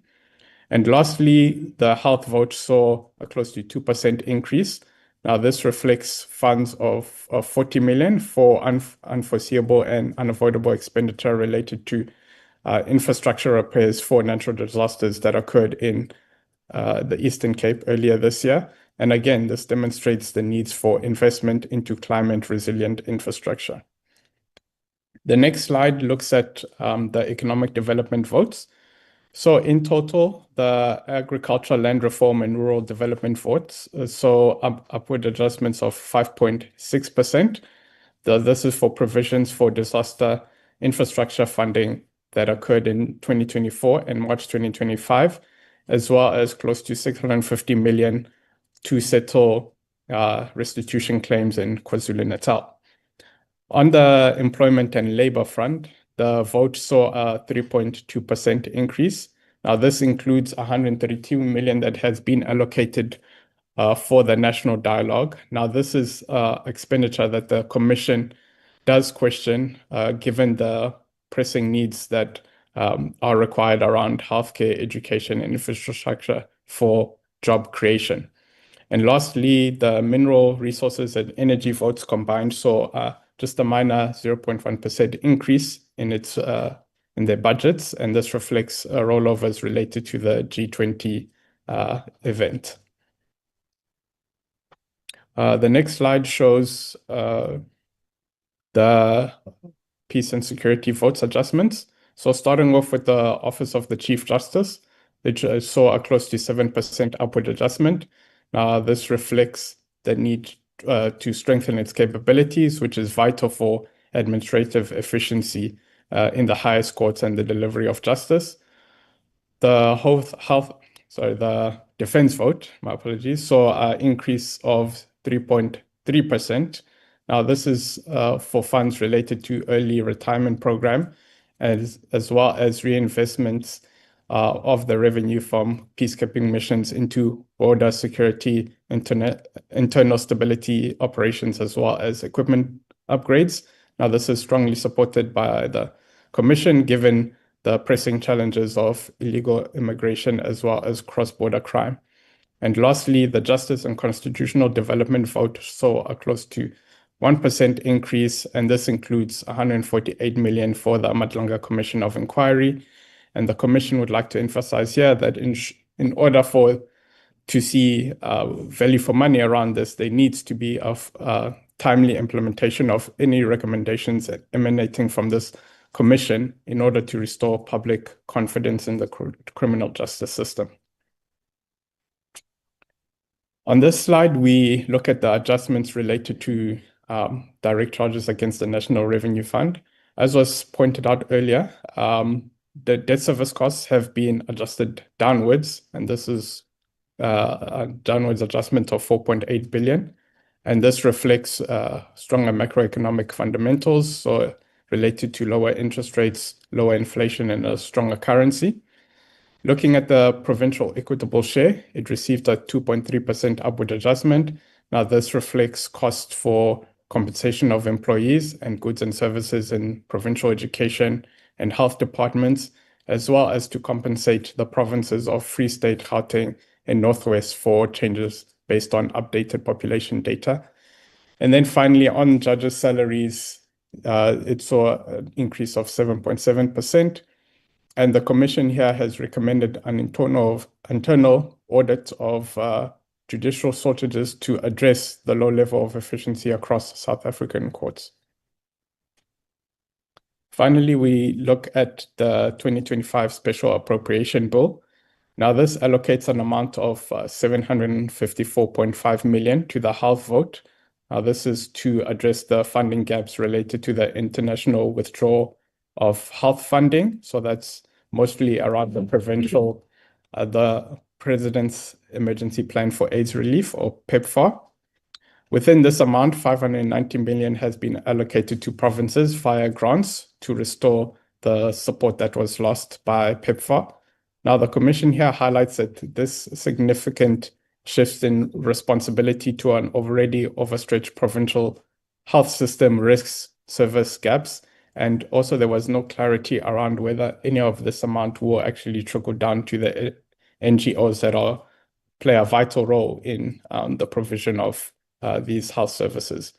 Overall, what the Commission would like to highlight on this special appropriation bill is that this 754 million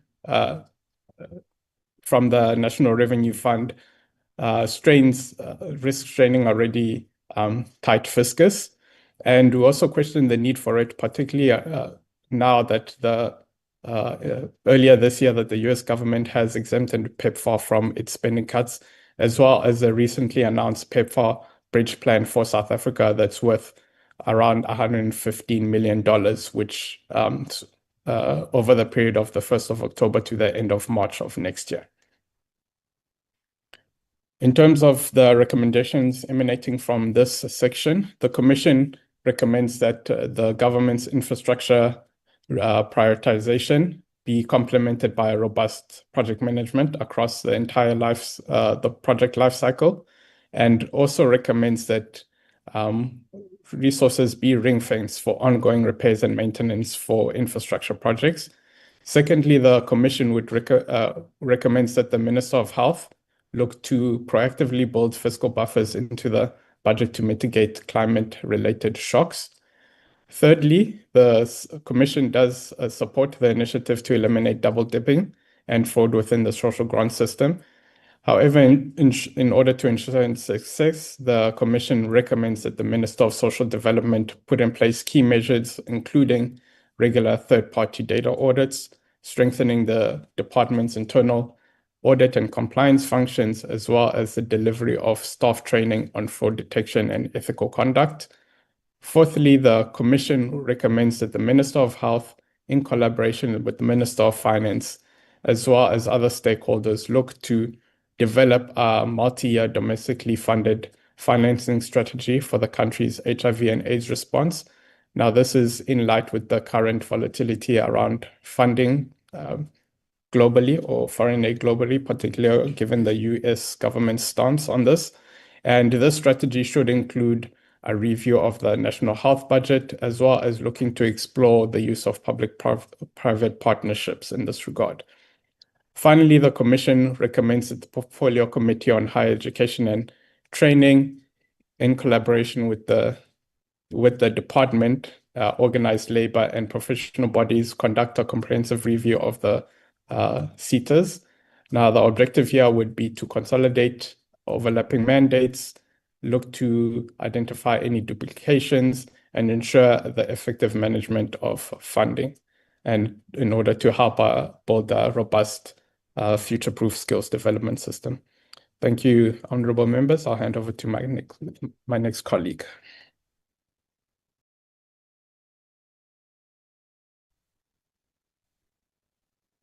Thank you very much, Fabrice. Good morning to the chair, honorable members, and all other colleagues present in the platform. I will take you through the amended division of revenue as it relates to provinces. Key to note here is that comparing the total allocation for provinces between the 2025 main budget and adjusted budget is that the total allocation for provinces has been increased from 767.8 billion to 787 billion. So that means there's been an increase of about 3%. In this increase, we see that the PS provincial equitable share has increased by 2% from 633.2 billion to 647.6 billion, while constitutional grants on the other side have increased by 4%, that is from 134.6 billion to 139.4 billion, as shown in the table. Next slide. So here, this slide is focusing on the PS adjustment by province. Adjustments have been made to all provinces, as you can see in the figure, in the diagram, as illustrated.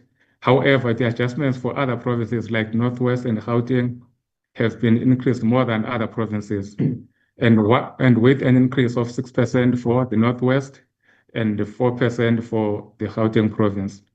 Allocation for these provinces were largely negatively impacted in the previous allocations, and then their allocations have been declined in the 2020-2025 compared to the 2024 budget. Adjustment to these provinces through the PS are mainly as a result of data updates, as my colleague Fabrice has indicated before, especially with respect to the population and regional GDP component of figures. The last bullet here just highlights or just shows to honorable members the amount of resources that are allocated outside the equitable share, which contravene the principles of transparency in the IGFR instruments. And what we will see in next slide, what we see in this slide is that there have been notable revisions in some constitutional grants within the provinces. Notable revisions here mainly are for the reconstruction and rehabilitation infrastructure damaged by floods and strong winds, particularly in two provinces, that is the Eastern Cape and KZN. This funding, though, has been channeled through three constitutional grants, has been channeled through the Education Infrastructure Grant, through Health Facility Revitalization Grant, and through the Provincial Roads Maintenance Grant. The graph also illustrates a significant downward adjustment in the School Infrastructure Backlog Grant. As you can see, it has been reduced by 21%, with funding being reprioritized for the workbooks project and infrastructure assessment. Key to note here, honorable members, is that this grant will be merged with the Education Infrastructure Grant in the 2027 MTF. Honorable members, to mention one grant here, my colleagues already mentioned the adjustment that has been made, additional grant for which will ensure that the gap is being closed as a result of the US withdrawal of the emergency plan that amounts to 590.4 million. And lastly, another development to note, honorable members, is that the agricultural support program will be merged with Ilima Litsima in the 2026-27 financial year. Next slide. So here, what we did, we focused on some grants. We selected a few grants that have been adjusted significantly. What you can see here is that with respect to the education infrastructure grant, 454 million has been added for floods and wind damage infrastructure to 2 provinces, 254 million to the Eastern Cape and the 100 million to KZN. The school infrastructure backlog grant, the one that we've merged with the education infrastructure grant, has been reduced by 21%, as we've indicated before. And this amount from here, there's this amount of 343 million, as I've mentioned, which will be shifted to fund the workbooks and infrastructure assessment. The Commission is concerned with this reduction, especially given that this grant, which is the school infrastructure backlog grant, is the process of being merged with the education infrastructure grant. And you can see that reduction, and it's of the view that the National Department of Basic Education should monitor closely the utilization of this grant, the merged grant now, to ensure that there's continuity with respect to the objectives or intentions of the school infrastructure backlog grant. As we've seen that it has been reduced and now being merged, it could be further, there could be further problems of maybe overlooking the objectives of the grant. Next slide. Honorable members, these are 3 recommendations that we're putting forward for consideration. The Commission notes the merger of the Comprehensive Agricultural Support Grant with Ilima Litsima from the 2027 MTF, but reiterates its earlier recommendation that the Department of Agriculture, Land Reform and Rural Development consolidate all 3 agricultural conditional grants, that is CASP, Ilima Litsima, and Land Care, together with other funding streams for smallholder support, that is to support those farmers. A consolidated framework would better promote the long-term sustainability of smallholder farmers. Secondly, the Commission welcomes the phased integration of the school backlog infrastructure grant, that is a matching of this grant with the education infrastructure grant, recognize the potential for improved accountability. But it recommends that the National Department of Basic Education closely monitor implementation to ensure that key objectives, which include eliminating inappropriate school structures, ensuring access to water and electricity, remain uncompromised. Lastly, the Commission supports the allocation of disaster relief funding to provinces affected by floods and several winds, such as KZN, as we've seen, but it reiterates its recommendation that it has made in the 2024 MTBPS that provinces adopt proactive risk management measures through strategic infrastructure planning and adaptive budgeting to mitigate the future impacts and strengthen resilience to natural disasters. Honorable Chair and members, let me hand over to my colleague Nosisa to take us through the next section. Thanks. Thank you, Sabelo. Good morning, Honorable Chairperson and Honorable members. My name is Nosisa Gwama, and I'll be taking you through the DOR Amendment Bill for Local Government. In this slide, we demonstrate the total allocations to local government sphere in the 2025 adjusted budget. Total transfers to local government amounted to 180.6 billion, driven by a 7.1 increase in the conditional grants. Next slide, please, Chair. Then in this slide, we display the distribution of the local government equitable share across the provinces. The 2 provinces to highlight here are receiving the larger portion of the local government equitable share, Gauteng province is getting 21.1% and the KZN getting 19.4%. Honorable members, delays in releasing the data used for the formula reduce the accuracy and responsiveness of the local government equitable share allocations, limiting timely support to vulnerable communities. Moving to the next slide, please. So, firstly, I would like to mention that within the local government sphere, the implementation of targeted and responsible savings is reflected in the targeted adjustment to the conditional grants. This approach supports fiscal sustainability while ensuring that the municipalities continue to receive funding for agent reconstruction and service delivery interventions. In this slide, honorable members, we focus on the 3 conditional grants that received the most significant adjustment in the adjusted budget. So these are shown by municipal categories. If we look at the municipal disaster recovery grant, the total allocations for this grant increased by 496 million. It rise from 709 million in the main budget to 1.2 billion in the adjusted budget. This is for reconstruction and rehabilitation of municipal infrastructure damaged by extreme weather in the Eastern Cape. So if we look at the category C municipalities, allocations increased by 75 million in the adjusted budget, representing a 246% rise compared to the main budget. So for category B municipalities, allocations rise by 62%, representing 420 million increase.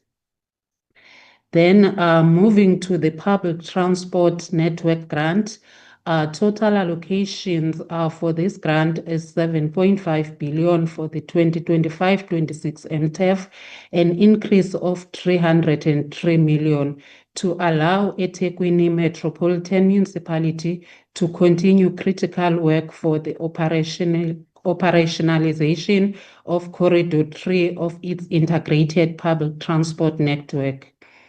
As a result, category A municipalities increased by 5% in the adjusted budget from 6.5 billion allocated in the main budget to 6.8 billion.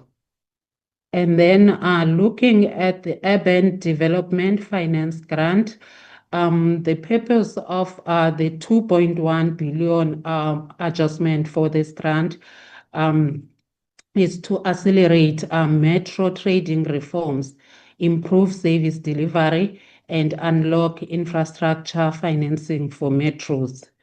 Then moving to the next slide, please. So in this slide, we are showing the 15 municipalities in the Eastern Cape affected by June 2025 extreme weather and the beneficiaries of the additional adjusted budget. So if we look at the OR Tambo district and Amatole district municipalities, which are category C municipalities, were not allocated this grant in the main budget, but now they are receiving a 9.1 and 6.2 of the 496 million adjusted budget. Then the King, Sabata, Dalindyebo municipalities received the biggest share of the 496 million adjusted budget, receiving 10.1%. Moving to the next slide, please. So the 2025 MTBPS prioritizes metro trading service reforms to improve financial sustainability, efficiency, and service delivery in water, electricity, and sanitation. An additional 2.1 billion has been allocated to metro trading services, and the top beneficiaries of that 2.1 billion are the City of Cape Town, eThekwini, and Johannesburg. Our metro municipalities are receiving between 20% to 23% each. And then in terms, next slide please, in terms of the recommendations for this section, the Commission reiterates its recommendation from the 26-27 Division of Revenue Submission that the Minister of Cooperative Governance and Traditional Affairs, together with the Minister of Finance, accelerate the review of the local government equitable share formula. The revised formula must reflect the rapid urban population growth, rising service delivery costs, and distinctive pressures are facing urban municipalities. Secondly, the Commission notes the introduction of the performance-based grant for sustainable urban development aimed at supporting metros to improve water, sanitation, electricity, and waste services. To strengthen financial sustainability, operational efficiency, and accountability, this reform should be accompanied by clear performance targets, transparent reporting, and targeted capacity support. In this context, the Commission recommends that the National Treasury and the Department of Cooperative Governance and Traditional Affairs closely monitor the implementation, assess the impact of the performance-based component on the infrastructure management, and extend successful lessons to the large secondary cities where appropriate. And lastly, the Commission supports the municipal infrastructure grant reform, introducing the split delivery model, whereby capable municipalities retain direct funding, while those with ongoing capacity constraints receive indirect support through the Municipal Infrastructure Support Agent and the Development Bank of Southern Africa. Effective implementation requires robust monitoring, clear capability milestone, and a defined exit strategy to rebuild the capacity for direct delivery while accelerating service provision. The Commission therefore recommends that the National Treasury, in collaboration with the Department of Cooperative Governance and Traditional Affairs and MISA, establish a clear criteria for municipalities requiring indirect delivery and implement performance-based mechanism to track progress towards restoring direct implementation capacity. Honorable members, I will pause here and give to my colleague Neo. Thank you. Good morning. Good morning, Honorable Chair and members and colleagues on the platform. I'll quickly take you through the fiscal risk statement. So what we see here is that contingent liabilities remain a major fiscal risk despite the projected decline over the medium term. So what we see is that liabilities peaked at 1.2 trillion in 2024-25 and are expected to ease to around 1.1 trillion by 2027-28, while guarantees rise to 675.5 billion in 2024-25 before gradually falling to roughly 535 billion by 2027-28. Next slide, please. Key here to note is that Eskom continues to dominate the guarantee portfolio, accounting for 53% of total guarantees in 2024-25. Although we also see that its share is projected to slightly decline in the outer years of the medium term as the debt relief package has been revised downward. So despite the marginal reduction, we also see that Eskom remains the single largest contingent liability risk. Guarantees to SANRAL remain stable at 3% in 2024-25 and across the medium term, reflecting a relatively contained risk profile, mainly due to the repayment of SANRAL's debt by the national government, equaling 3.2 billion. However, the Commission warns against this because taking over SANRAL's debt obligation by converting a contingent liability into a direct fiscal cost places immense pressure on the fiscus and creates the risk of recurring financial pressures as the root cause of its debt buildup remains unresolved. A notable trend that we see also from this is that Transnet guarantee share rises from 6% in 2024-25 to 9% by 2027-28. So we also see that despite the entity's precarious financial position, the government continues to support Transnet, and this will create more fiscal risks, and also there's a possibility of discouraging operational reforms and accountability within the entity. Next slide, please. So on this slide, we highlight persistent fiscal pressures posed by compensation of employees, which we also note that it is the largest and least flexible component of public expenditure. So in 2025-26, we see that COEs equal to 817 billion, accounting for 31.6% of total spending, which is largely driven by the additional 7.3 billion allocated to cover the cost of the new multi-year public wage agreement. Although this seems fiscally sound in helping government moderate expenditure more effectively, we also see that over the medium term, the wage bill will remain a key spending pressure for the nation's fiscus amid growth and revenue collection fluctuations. Here we note that we highlight the wage bill growth relative to GDP growth, and we see that the wage bill growth consistently outpaced GDP growth from 2014-15 to 2020-21, largely driven by, again, multi-wage agreements and limited headcount control. We also note that despite the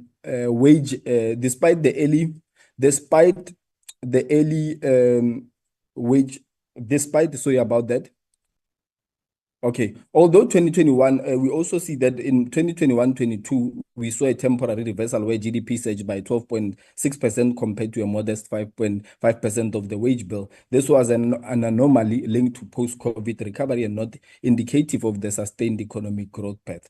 By 2024-25, the wage bill growth once again exceeded GDP growth due to renewed wage pressures driven by wage negotiations and inflation-linked adjustments amid subdued economic performance. The Commission knows that the spiraling wage bill without solid economic performance poses significant risk to macroeconomic stability and undermines fiscal sustainability, and further stresses the need for a prudent public service wage bill management within the broader macroeconomic framework. Next slide, please. In terms of the recommendation emanating from this chapter, first, the Commission re-emphasizes that any financial support to SOEs must be conditional on transparent governance reforms and credible restructuring plans. This will help reduce fiscal risk, enhance the nation's creditworthiness, and attract more foreign investment. Secondly, the Commission reiterates its call to moderate public sector wage bill cost through the early retirement program, which also enables the introduction of a younger and more capable workforce.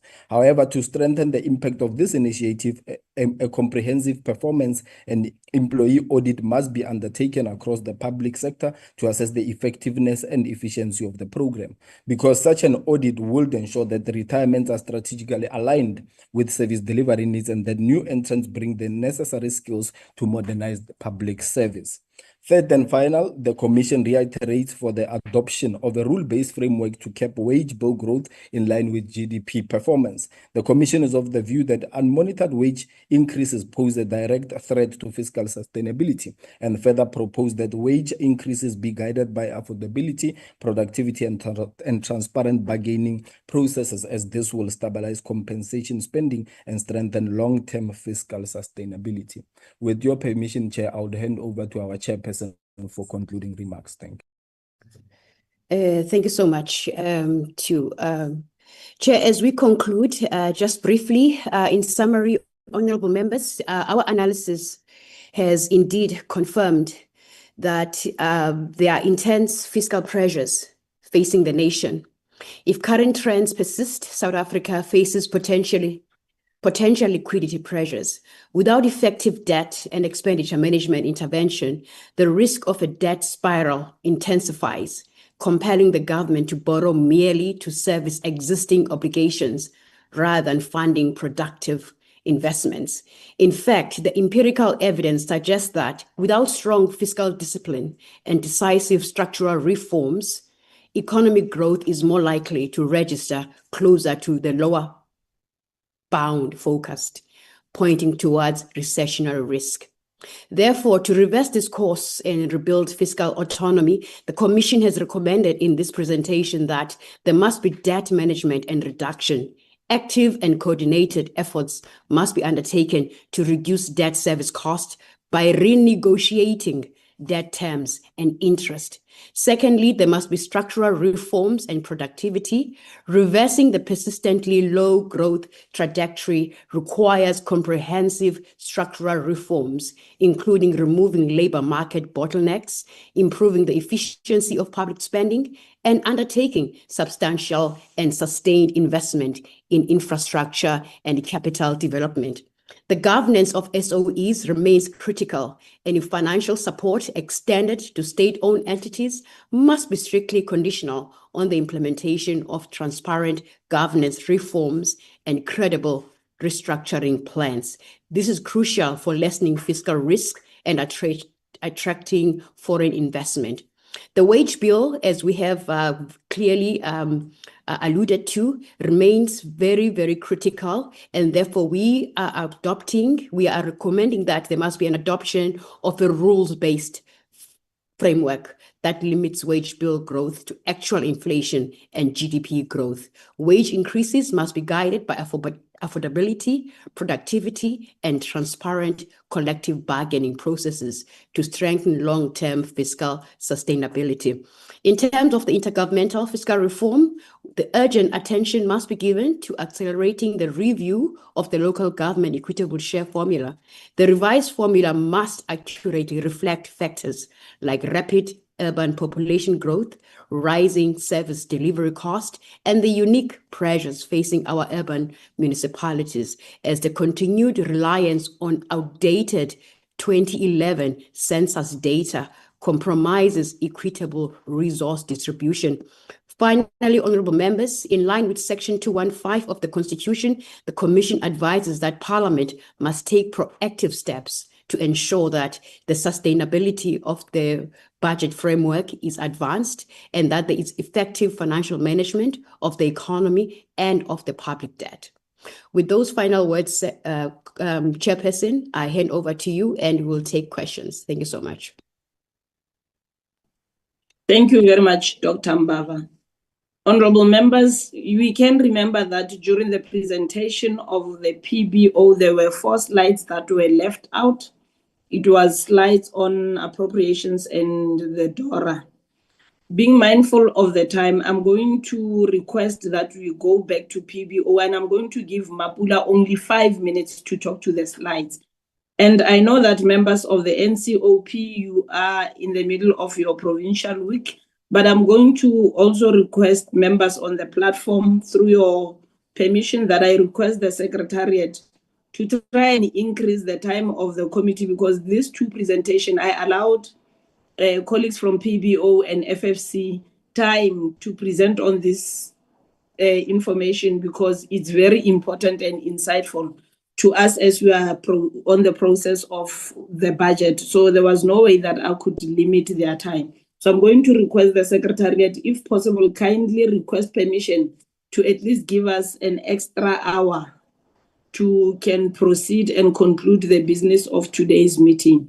Being mindful that some of the members might want to leave before we finish, but it is important that every member is given an opportunity to express or discuss or even make submissions on the presentations that have been put before us. Mapula, I'm going to request that you talk to your 4 slides and we'll only give you 4 minutes. Chairperson. Honorable Maimane. I don't want to disrupt the flow of the meeting. Suffice to say that I think there might be a challenge in, I don't disagree with the process as you've put it forward.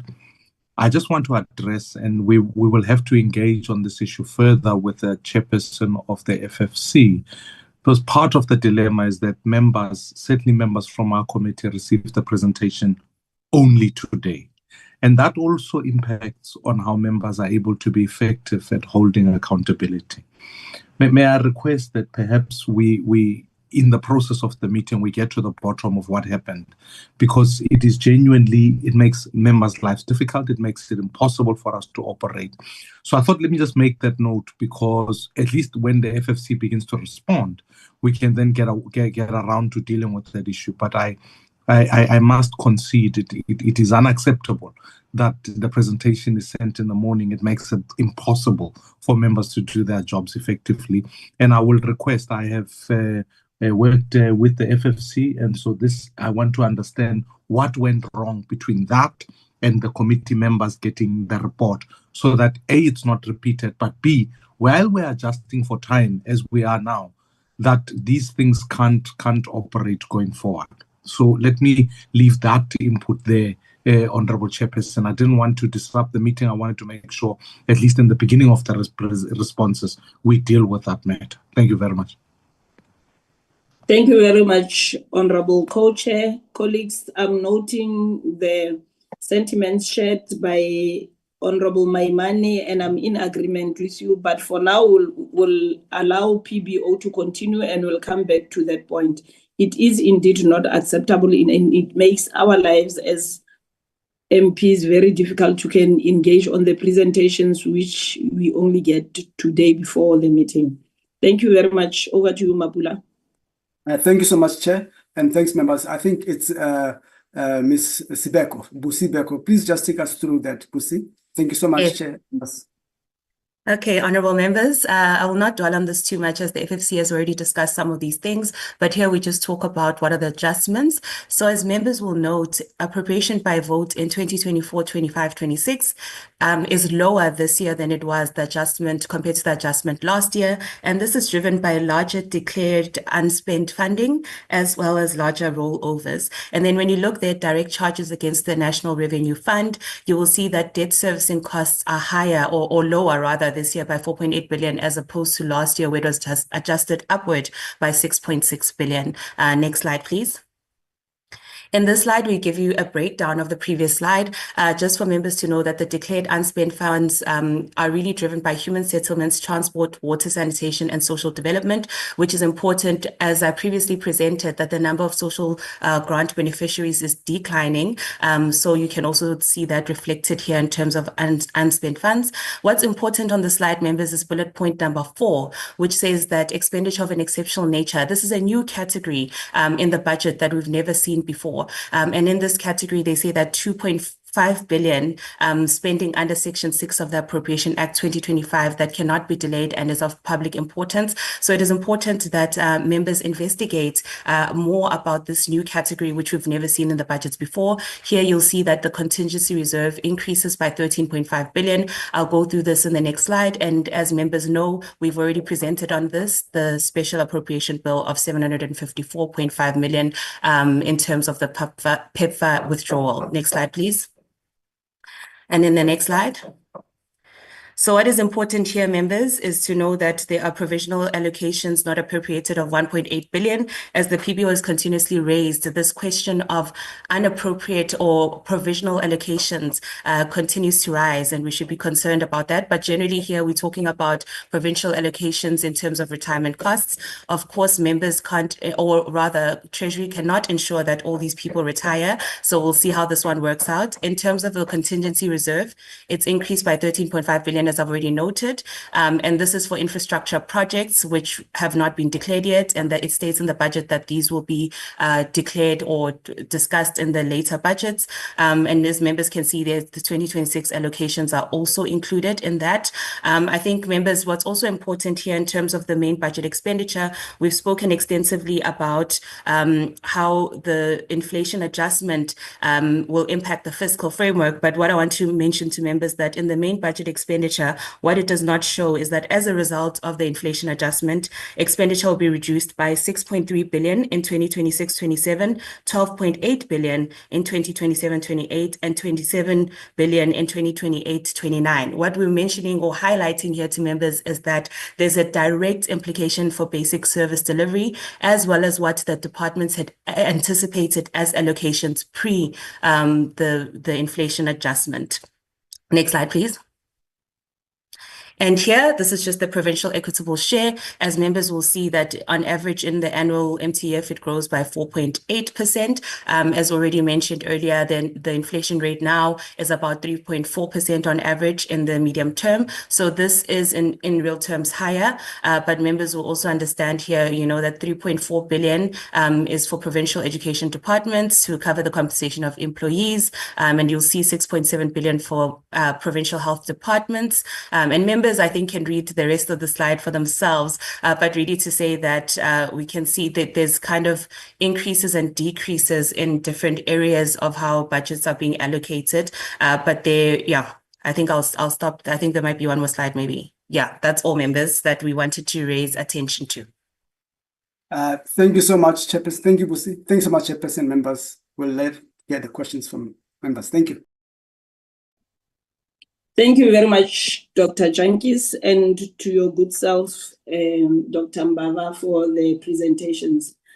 Honorable Musi, maybe we should address the issue that you've just raised. I'm comfortable with the fact that members from both the Select Committee of Appropriations and Finance received their presentations yesterday. Maybe it should also be an issue that needs to be taken with the Secretariat, because one would wonder why the Secretariat in the NCOP received the presentations and then from the NA presentations were not sent. But we are taking note, and it's a fact that you are raising, that members need to be finished with presentations before coming into meetings so that they familiarize themselves with the content of presentations, for making it easy for them to be able to engage on issues arising from these presentations. I think, Secretariat, you must also try and do better next time, because this is an honest inconvenience on the member side when it comes to presentations of meetings. I'm not going to waste any time, colleagues, and I must indicate that I'm going to take hands that will want to engage on the presentations. Each member will be given at least 5 minutes to engage, and if we still have time, we will come up with follow-ups. But each member for now will be allocated 5 minutes, because I already see a long list of members that would want to engage. Honorable Siwisa, you will be the first. Honorable Mautwe, the second. Honorable Ndlovu, the third. Honorable, I'm sorry, I can't pronounce this, Ngaba Yonzi. And then Honorable Bateman, Honorable Brits, Honorable Sekwati, Honorable Macbeck, Honorable Ryder, Honorable Non-Neighbor. In that order, colleagues, I will start with Honorable. Pardon? Chairperson, you did not recognize me. I'm sorry to come like this. It's just that I can see that. Okay, there's also Honorable Chulani, Honorable Mukonto, Honorable Van Rooyen, and Honorable Swart. You'll be the last. Honorable Siwisa, in that order. Thank you, Chair. Honorable Mautwe will start first. I'll come after her. Thank you. Honorable Siwisa, kindly allow me to chair the meeting. You will come first, Honorable Mautwe. That's fine, Melofas. I can take it.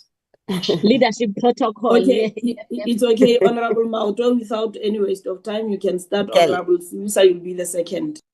On the question of Ntate Musi, I must say that from the SCOF side, we did receive the presentations yesterday already, so we don't have that problem.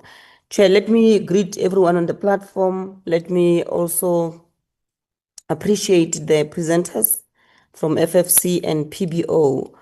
I must say that we need to appreciate the work that they do in advising these committees of Parliament, so that we take decisions that are informed, not necessarily that sometimes we get confined to party line, but I think It's very informative, and we really need to appreciate the work that they do within such a short space of time also. Chair, the PBO has covered us, particularly in the questions we raised even the last time, because they were not answered in all fairness by National Treasury. So they've outlined almost all the issues that we had in terms of the inflation targeting, in terms of the debt stability. And I just want to draw the attention of the committee to this exceptional expenditure of an exceptional nature. Like the last presenter was saying, it's something that is new. It has never happened before. So we need to get the details of what do we mean by expenditure of an exceptional nature? How is this classified? And how will it read in the audited financial statements? How is National Treasury going to account for this in their books? That's one. The last one is what they seem to agree with us, that with regards to the 3% inflation targeting that was announced by the minister, it will not necessarily yield to any job creations. It will not take us from where we are now, in the crisis we find ourselves in. It will not even address or even rather, it will not even agree with the National Development Plan of 2024 to 2029. It's not in line. So I think it's a question that we as community members, we need to ask ourselves, what then do we do if we're presented with a situation that is not going in the direction that the country is going? And perhaps, Chair, I'll take this, be opportunistic to say, perhaps the discussion needs to start, and I know I'm talking to members of parliament, but all of you are politicians, to say, we go out there when we lobby and campaign for our elections, and people vote for us as parties that must represent them in parliament. But those parties don't seem to have the power over National Treasury. Is it not maybe time for us to take back some tasks of Treasury back into the presidency as it was before 1994? So that was just my closing remark, to say, let's ponder over this point and maybe see, is it not perhaps the right time that we take some mandates of Treasury, not in its entirety, but maybe the budgeting process of it, so that it's in line also with our manifesto. I mean, you can imagine if President announces this program and National Treasury is going the opposite direction, what recourse do we have as political parties? I'll pause there for now, Chair. Thank you very much. Thank you, Honorable Mautwe. Honorable Sibisa. No, thank you, Chair. Let me also welcome the presentation from both the PBO and the FFC. It's always informative, Chair. I'm going to just touch on 3 issues. There's the issue of the conditional grants that the PBO has touched on the issue of the conditional grants that are declined, that show a decline in public investment, which puts pressure on infrastructure delivery and ability to implement conditional grants effectively with specific to capital budget, the Chair. I want to check with the PBO, how is assessment done to measure the ability of provinces and municipalities to deliver conditional grants funded infrastructure under prolonged fiscal conditions?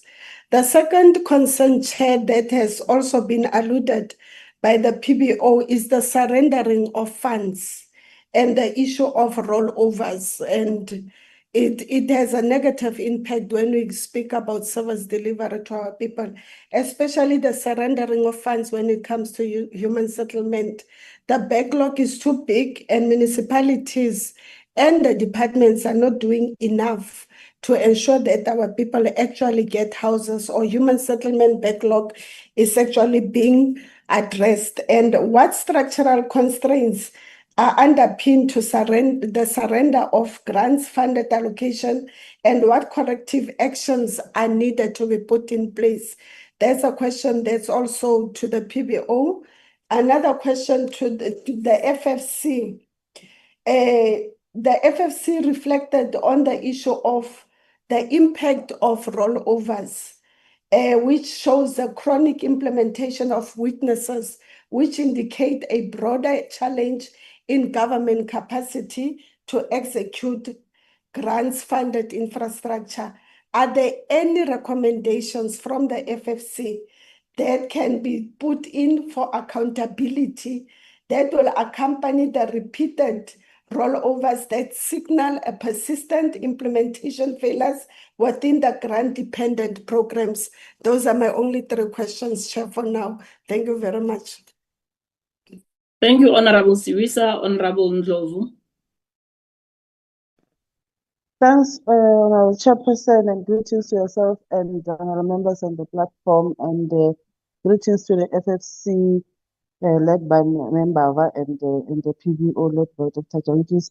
Chair, my question is based on the debt redemptions crowding over service delivery budget. Chair, on the slide 3 of the FFC, where it's indicated the long-term projects show debt redemption rising sharply until 2020, 2031, 2032, reaching nearly 20% of revenue without renegotiations. My question, Chair, is what risks that the FFC foresee for conditional grant growth and adequacy as debt redemption consume a growing share of the fiscus? Chair, the second question on my side is on the adequacy. I think this one Honorable Sofisa have spoken about. The repeated rollover also, it's one of the questions that one is also wanted to ask is what accountability steps does the FFC believe should accompany repeated rollovers that signal persistent re-implementation failures without grant dependent programs? Chair, the other part is on the reduction of the SIBG and implication for backlogs on the slide 20. A 21% cut to the SIBG baseline prior to its phase out poses risks to eliminating unsafe and inappropriate school infrastructure. So the question is, what risk does the FFC identify for eradicating school infrastructure backlogs following the 21% reduction in the SIBG allocation? Chair, that is on the FFC. If let me go to the PBO. The PBO is on the medical price inflation and versus health grant adequacy. Chair, on the slide 33. While the CPI inflation is moderating, medical price inflation is significantly higher, 9.5%, which sharply increases the cost of healthy inputs. This creates pressure on the healthy facility revitalization grant, the National Treasury Services grant, and provincial health allocation. The question, Chair, is based on that given that medical inflation is more than double CPI, does the PBO believe current health conditional grant baseline are adequate to meet rising input costs? The other, Chair, is on the declining in transfers and subsidies, which is also on the page 34. The PBO knows that transfers and subsidies will decline in real terms over the MTEF. These are the core funding lines that finance provincial and municipal conditional grant. PBO highlight that metros have failed to complete water and sanitation reliability plans required of incentive grants. The absence of these plans delays grant disbursement and undermines conditional grant performance.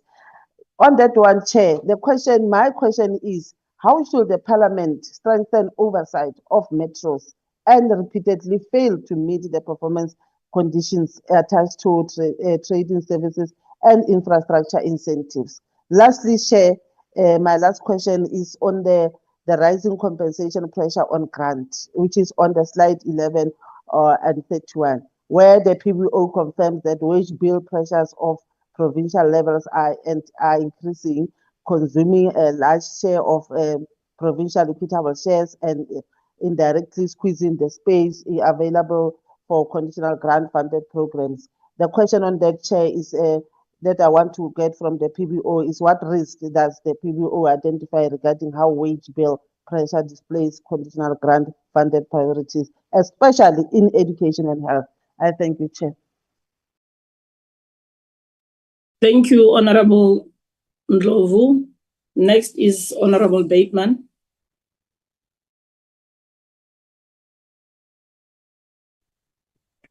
Thank you, Honorable Chair. Yeah, thanks, Honorable Chair, and good morning still to all my colleagues and to representatives of the Treasury, I'm not sure if the Minister's here or Deputy Minister, and also to the representatives from the PBO and the FFC. The PBO presentation for me is problematic on a number of levels.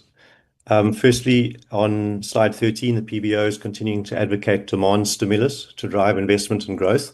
This is feeling like a very stuck record. We've seen ballooning government spending for nearly 2 decades. We spend a very large proportion of our budget on the social wage, and government spending is a very high percentage of GDP, I believe around 33%, but I stand to be corrected on that. But this approach hasn't caused growth, and it's certainly not caused investment. And it's circular reasoning to say that because our growth has come from household spending, therefore we must boost household spending. The point is that we have not seen investment, and our economy has hardly grown for 17 years. And what has happened is that growth in government spending has driven up our debt, driven up the cost of servicing the debt, squeezed out other spending priorities, and if anything, it's pushed up the cost of our capital, it's crowded out private investment, and it's contributed to our low levels of growth. And I honestly, hearing these presentations time in and time out from the PBO, it really does feel like a stuck record. The PBO is meant to be impartial and give evidence-based guidance to this committee. It's a privileged position of trust. It's, in my opinion, abusing that trust. Last week, the PBO told us, for example, that the high levels of cash on business balance sheets imply that crowding out of private investing is not happening. No, hoarding cash, if this is taking place, indicates business uncertainty, and it may reflect that crowding out is happening. To say that it proves crowding out is not taking place is wrong. Inflation target. I have no problem with people having different views on this topic, but my concern is that the PBO is presenting a one-sided argument against the reduction in the target, rather than presenting 2 sides of the story, balanced, impartial evidence that shows both sides of the arguments, that we as policymakers and are able to form our own independent judgments on these matters. For example, the PBO doesn't highlight how lower inflation will increase the buying power of poorer households, how in time it'll bring down the cost of government debt, and also the fact that although the spending in the outer years has declined, in real terms, that is offset by the fact that the currency is worth more. The rand buys more because inflation is lower. So my point here is not whether or not the inflation target decision was the right one, but simply the PBO is not providing impartial advice. It's pushing a particular view, it's formed its view already, and then it lines up all the evidence which supports its position, and it omits the other side of the argument altogether. On how to reduce borrowing costs, slide 19, the PBO denies the link between the inflation target and borrowing costs. That's just simply, again, it's just wrong. Bond yields build in the expected inflation, or as well as the risk of default.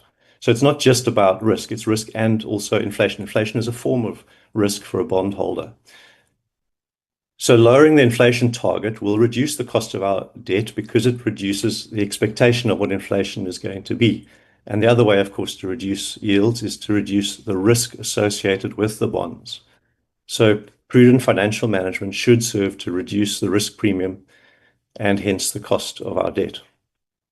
On slide 22, the PBO argues that a strong bid to cover ratio oversubscription means, and I quote, investors are competing to hold the debt, which is true, and therefore the government can exploit that competition rather than accepting the interest rate investors demand. That just doesn't make sense. Government takes the best deals that are available on the market. There's a little bit of maneuverability that's possible, But to make a blanket statement like that is actually simply misleading, and it shows a misunderstanding of how the bond market operates. What I'm trying to say is this: the PBO is supposed to be evidence-based, but it seems to have taken strong positions on things, and then it's advancing arguments to support its positions. And the PBO seems to have no interest in analyzing, for example, the positive impact of the first ratings upgrade that we've seen in 25 years. And the fact that we're no longer on the grey list, these successes are just not present in the presentation. And it does seem like the PBO gets some delight from taking an adversarial stance towards the National Treasury. My bottom line conclusion: PBO is promoting a political agenda rather than remaining true to its mandate to provide impartial evidence-based advice, and I have no interest in engaging further in relation to its presentation. Is that it, Honorable Bateman? Yes, thank you, Chair. I thought that since I was going to say quite a bit about the PBO, I wouldn't comment on the FFC. And also the fact that we didn't receive the presentation in advance means it's very difficult to present a very well-considered response. Thank you. Point taken. Thank you, Honorable Brett. Thank you, Honorable Chairperson. Chair.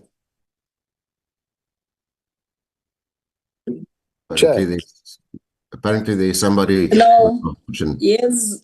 I thought you called up. I was supposed to come in before Honorable Bateman. What happened?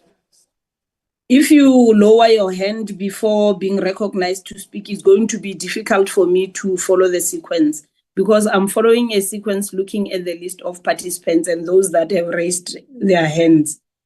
Can you allow Honorable Brett to come? Then you'll be after Honorable Brett. Members, kindly keep your hands up until you are recognized to speak so that it makes my life easier this side. I'm apologizing for that. Let's allow Honorable Brett, then you'll be next. Thank you, Honorable Chair. Good morning to everybody on this platform. The Division of Revenue Amendment Bill for municipalities, specifically the conditional grants in the FFC's presentation, refers. Now, the true challenges lie in the finer details. Grant administration efficiency is recommended by the FFC. It is evident that meaningful conditional grant reform is urgently required to eliminate duplication, reduce overlaps, streamline systemic alignment, and address entrenched structural efficiencies. The current implementation of conditional grants, once it is transferred to provinces and municipalities, too often becomes a fiscal draining exercise, with outcomes falling far short of the intended developmental impact. In an environment where fiscal consolidation and responsible expenditure are critical, cost-saving and efficiency measures must be prioritized to safeguard the public purse. Grant reform must confront the persistent inability in many provinces and municipalities to effectively implement infrastructure grants, the chronic weaknesses in project planning and supply chain processes, flawed tender processes and procedures, and the troubling absence of transparency and integrity in project management and reporting, and oftentimes due to undertones of corruption and fraud within the system. These failures are symptomatic of a deeper systemic and governance breakdowns that demand urgent structural, systemic, and procedural intervention. Now, according to the FFC, and that's my question to the FFC, what reforms should National Treasury introduce to improve planning, procurement, and implementation of infrastructure grants at local and provincial level in order to eliminate wasteful, irregular, and fruitless expenditure, which according to the Auditor General's report on Q3 exceeds 150 billion rands in municipalities alone. Thank you, Madam Chair. That is my question to the FFC. Thank you, Honorable Brett, and my apologies again. I now want to invite Honorable Kwankwa to make your your input or asked a question. It was not deliberate that I omitted your name. No problem, my leader. Apologies for the background noise. I've had to come to an area where the Wi-Fi connectivity is the strongest. The first question goes to the PBO. Part of the first few slides of the presentation talk about the TARS mechanism that the National Treasury is using to take funding from non-performing programs towards government infrastructure using the review of local government conditional grants and so on. I want to ask the question, which I think is very important to that. To what extent is this design unintentionally limiting long-term capacity building or weakening the accountability within departments? Thank you. Apologies for that.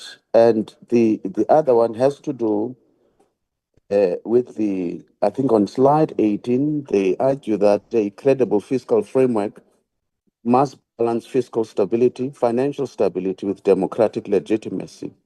I want to ask, in what ways is this budget or the choices made here risk worsening inequality and undermining public services and contributing, you spoke about social unrest, say contributing to social tensions in that case. I also want to come to the question about debt sustainability and issues of credibility, and I will link that with the inflation targeting debate. To what extent, because the government keeps on emphasizing the current primary surplus as a way.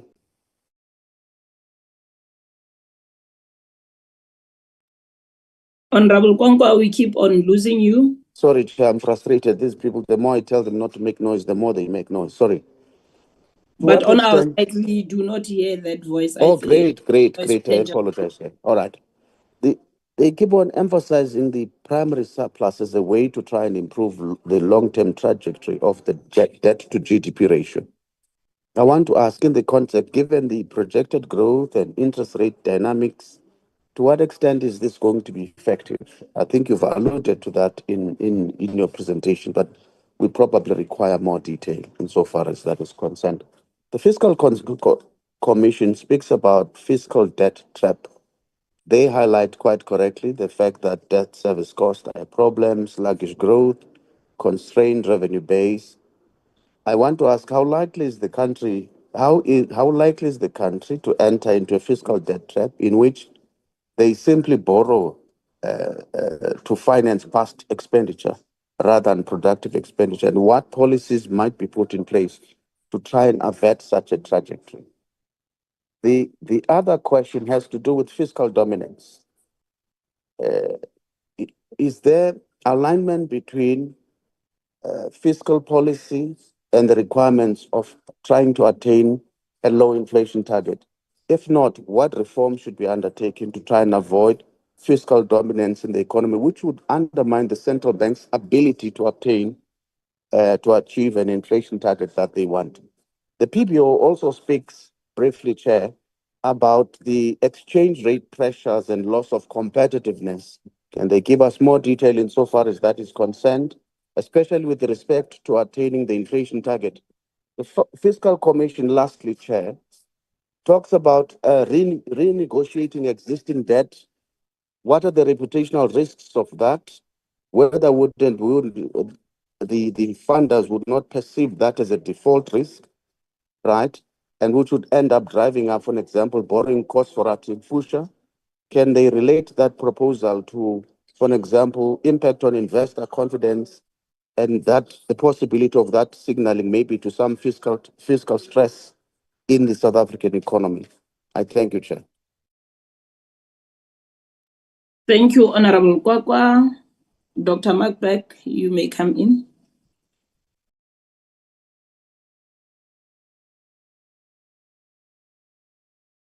Honorable Beck. Thank you, Chairperson. I have a couple of questions for the PBO and then two for.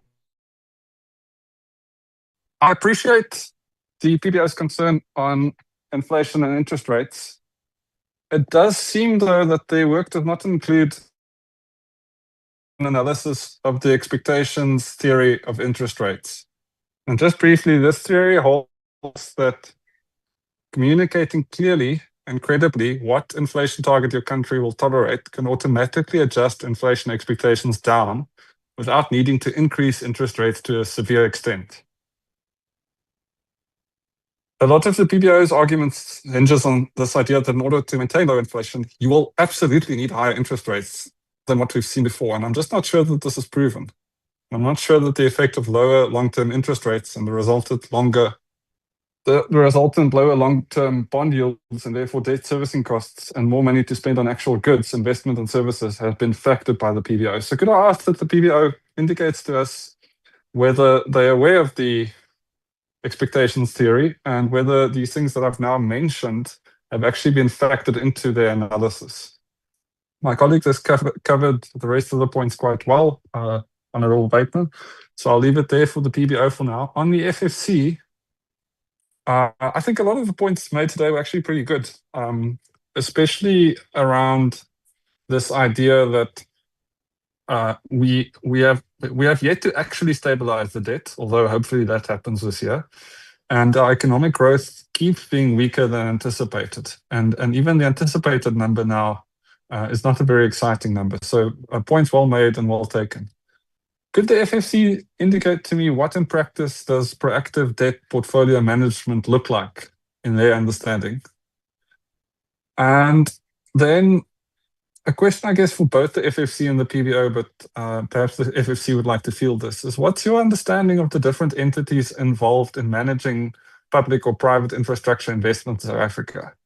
I ask this because it seems to me that there's a myriad of entities, and it's quite hard to get our heads around how, when we say things like R1 trillion of infrastructure investment over 3 years, how that's actually being executed by whom, and whether perhaps it might be the case that at this point we have more entities dealing with infrastructure than we actually have public-private partnerships live as we speak. Chair, I'll keep it brief and leave it there for now. Thank you very much, Honourable Beck. Honourable Ryder. Good morning to you, Chairperson, and good morning to all of the colleagues. Many thanks to the presenters for their inputs.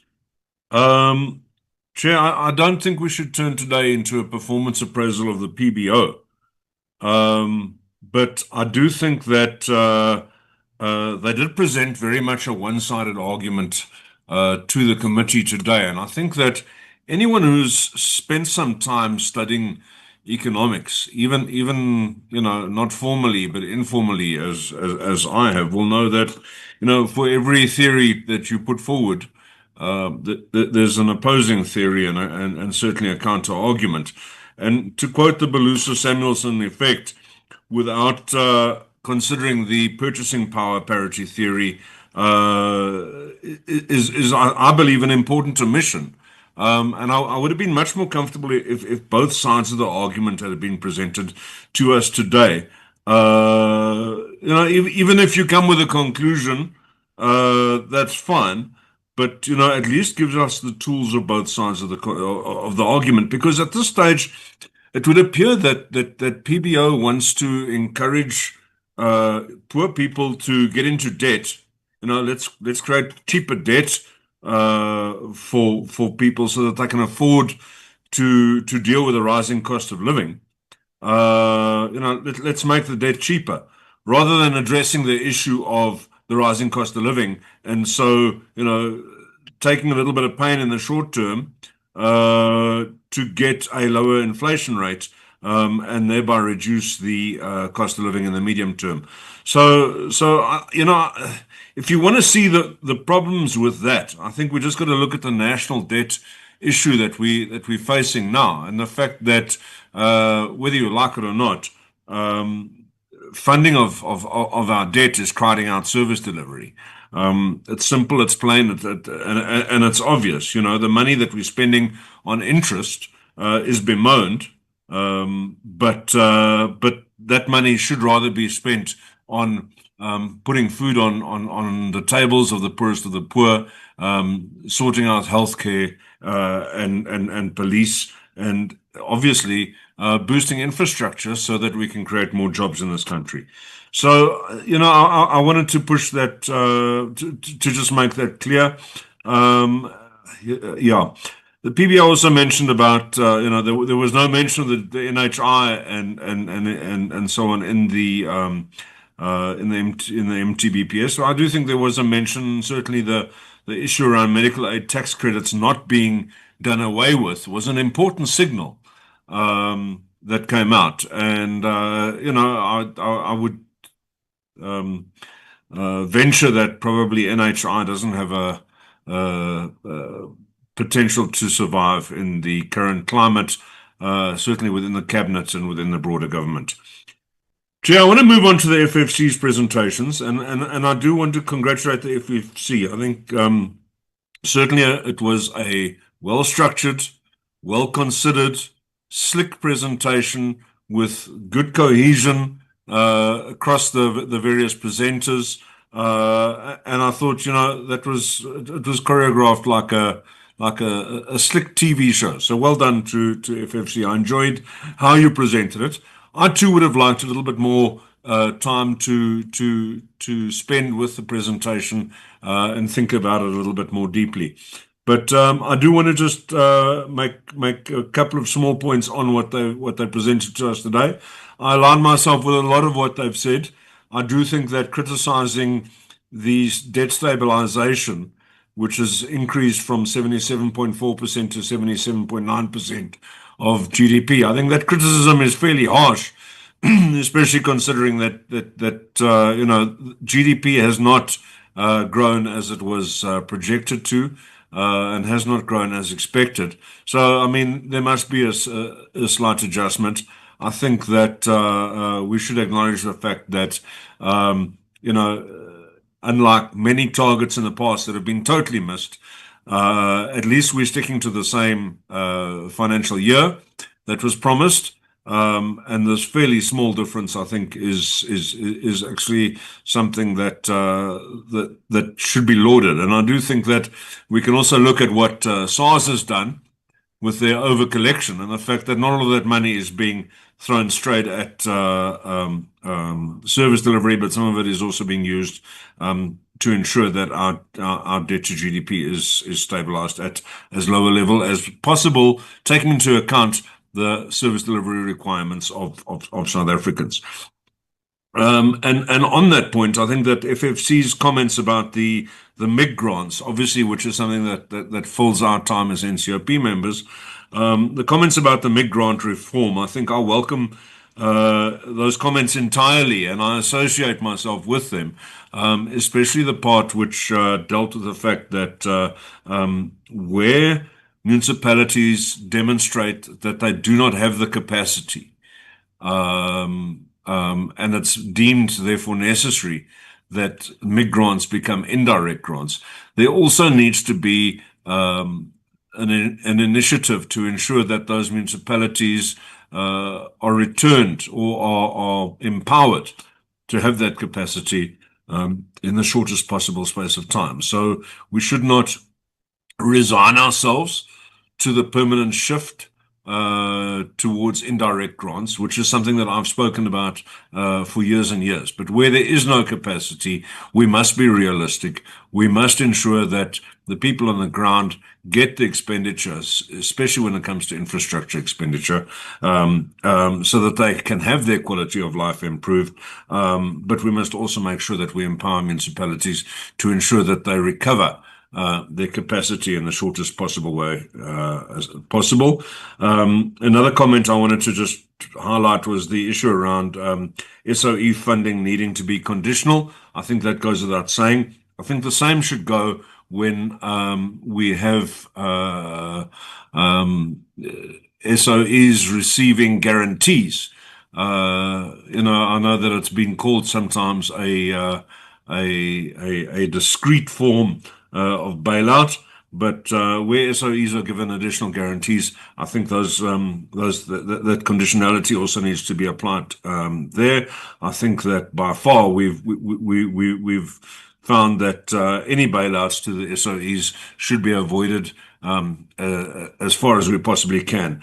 But where you do find yourself giving out guarantees, I do certainly believe that at the very least, there should be some strict and harsh conditions attached to those.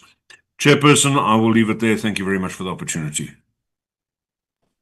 Thank you, Honorable Ryder. Honorable Gwangaka Mazibuko, you are next. Thank you very much, Chair. But let Chair, me first. okay, it's okay. But Chair, I think I've been part of the first group, but I'll allow you to change. Honorable Sekwati and honorable members, I am looking at the sequence on my list of participants. Definitely everybody that have raised their hands is going to get a chance to speak. But according to the hands that I'm looking at on the list, it's now Honorable Mazibuko. You are a bit at the bottom, Honorable Sekwati, but you are definitely going to get a chance. Thank you. I'm sorry for that, Honorable Mazibuko. Okay, Chair. Thank you very much, Chairperson.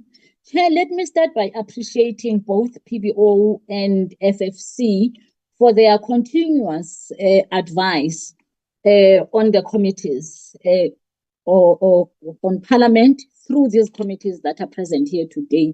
We do appreciate you and we appreciate your recommendations because it strengthens, as you also emphasize in your presentations, both of you, that we have to strengthen scrutiny and oversight. So as these committees, we really appreciate your tireless efforts in making sure that the recommendations are presented. My anxiety, Chair, is on the indication of the low economic growth, which then makes the government to be unable to deal with UPI problems. I think PPO made it very clear that poverty is stubbornly high and UPI only improves marginally. So for me, that is really my anxiety because that is what we are about as members of Parliament, to make sure that we deal with the issues of unemployment, poverty, and inequality, and the gap is widening. So if there is less hope that we are going to achieve these priorities is a problem. And also, how do you then balance that with the unspent funding and rollovers? So I think the previous speaker spoke on this. There has to be consequences on the unspent funding because this is an insult in addressing the UPI problems.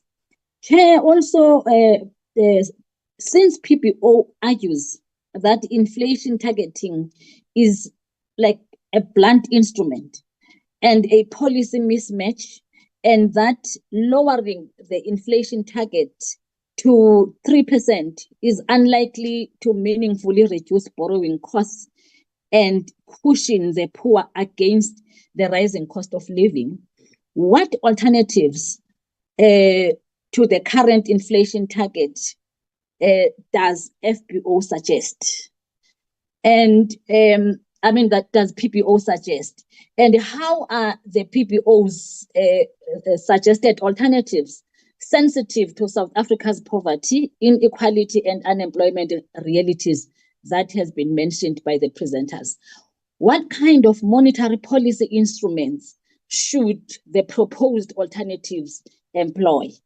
And if I may quickly go to the presentation by FFC, Chair, slide 7 of the FFC recognizes that prior to 2008, the global financial crisis, real GDP in South Africa was supported by all production factors like capital, labor, total factor productivity, and that after 2011, evidence shows extended deceleration of total factor productivity and capital investment driven by declining institutional efficiency and governance. Does the FFC then, Chair, believe that fiscal consolidation also contributed to the low capital investment in the economy? And what drivers resulted in lower private investment, resulting in lower gross capital formation? And Chair, we can see that in the country, we are having a challenge of climate change, and which damages most of our country, of our areas within our country. So climate change disasters, Chair, will always impact various communities as we see, and fully undertaking preventive measures or speculating about infrastructure damage is complex. What funding model is required to create buffers for disasters and measures to ensure particular facilities for climate change impact? I think let me end there, Chair. Thank you very much. Thank you, Honorable Mazibuko. Honorable Gamede, you are next.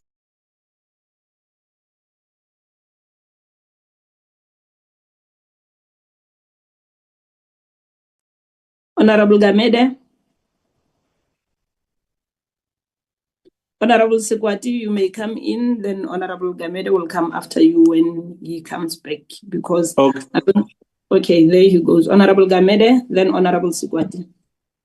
Okay, thank you very much, Chairperson. I'm sorry for that. Chairperson, thanks very much for the presentation that has been done. Especially, I would like to welcome the presentation done by the Parliament Budget Office. The Parliament Budget Office presentation critiques the 2025 medium-term budget policy statement, arguing that the revised fiscal framework will lead to slow progress in achieving the 2024-2025 medium-term development plan goals of above 3% economic growth and below 28% unemployment. A central point of critique is the government, government persuity. Government's persuity of fiscal consolidation and lowering the inflation target, which is seen as a blunt instrument. My question, I'll start with the fiscal policy conflict. How does the National Treasurer intend to reconcile its current fiscal strategy, echoed by debt stabilization and efficiency initiatives like targeted responsible savings mechanisms, with the Parliamentary Budget Office findings that achieving the mid-term development plans, inclusive growth and job creation targets requires a necessary shift away from fiscal consolidation towards strategic developmental expenditure and industrial policies, particularly when the latter approach is essentially to stimulate aggregation demand from low-income households. On the inflation target efficacy, given the PBO's conclusion that the new inflation target disproportionately harms the poorest income groups because their highest inflation rates are driven by supply-side shocks and administered prices like electricity or water tariffs, which government agencies directly controls. What's non-monetary fiscal and regulatory interventions will the government implementations to address these specific core cost drivers, thereby making the inflation targeting framework a credible and effective tool for broad-based prices stability rather than a policy that sacrifices growth and employment. Running quickly to the appropriations. Considering the Department of Communications and Digital Technologies budget has increased at an average of negative 9% over the MTF, how can the department realistically achieve its mandates to expand connectivity, SA Connect, and drive digital skills development when key entities like the SAPC, your SAPO, your Postbank are simultaneously requesting a combined 13.4 billion rands in urgent funding to address solvency and operational crisis? My last one on the appropriations. The presentation highlights the ICASA's compliance monitoring system is projected to enable the collection of over 2 billion rands for the national revenue funds. Yet ICASA total funding request is only is only 755.7 million. What is the strategic rationale for not immediately reinvent a portion of projected national revenue funds to fully fund ICASA's critical revenue generating and regulatory capacity building project?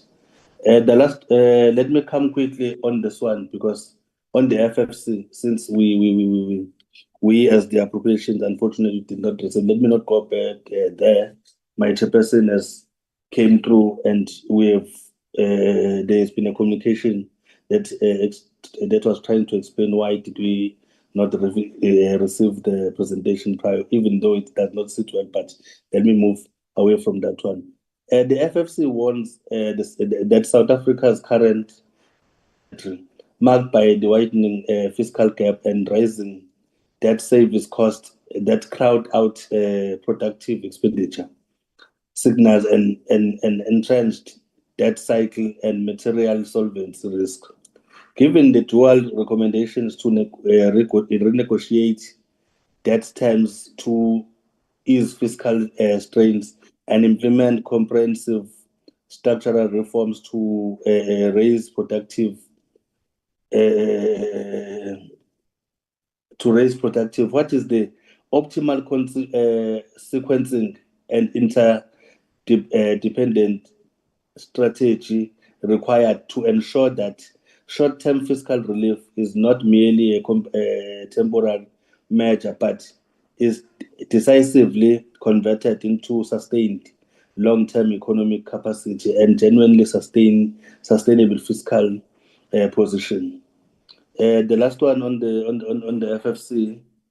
How does this widespread evidence of capacity failure from national departments to local government challenge the very principle of fiscal decentralization, and what fundamental reforms in public sector governance and accountability are necessary to ensure that Parliament's constitutional oversight translates into the efficient conversion of public funds into essential service delivery? Chairperson, I would like to stop there. Maybe if time permits, one will come at a later stage to cover some aspect of it, including providing our recommendations as members of this joint committee. Thank you very much, Chairperson. Thank you, Honorable Gamede. Colleagues, I'm noting the presence of our colleagues from the National Treasury on the platform. I hope they are also taking note and noting some of the questions or submissions that may be directed to them, hoping that on the 21st, when they respond to both questions from members of Parliament and issues that might arise in tomorrow's public hearing, they'll be able to touch on issues that are raised by members on this platform. Honorable Mkonto, you are invited to make your submission. Thank you, Chair. I will request to switch off my video. My network is very bad. Chair, I think you said I'm coming after. You keep on lowering your hand, Honorable Sekwati, and you keep coming at the end. I can send you a screenshot from my side. You are now at the end. Let's allow Honorable Mkonto, then you may come in. After yourself is Honorable Van Rooyen. After Honorable Van Rooyen, Honorable Co-Chair Maswanganyi will be the last. Thanks, Chair, for the opportunity. Chair, I will request to switch off my video. My network is very bad. Granted, Honorable Mkonto. Thanks, Chair. Chair, I join the colleagues that have welcomed the two presentations. I will start with a comment, Chair. Chair, I believe that the PBO, before coming to us and do presentations, workshopping or whatever type of presentation, they do research.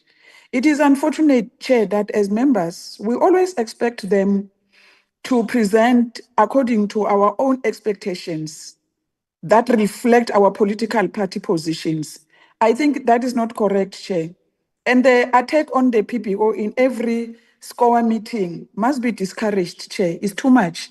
It cannot be that every time we don't listen to what they are advising us in improving our oversight role as members of parliament, but we critique their presentations, we attack them.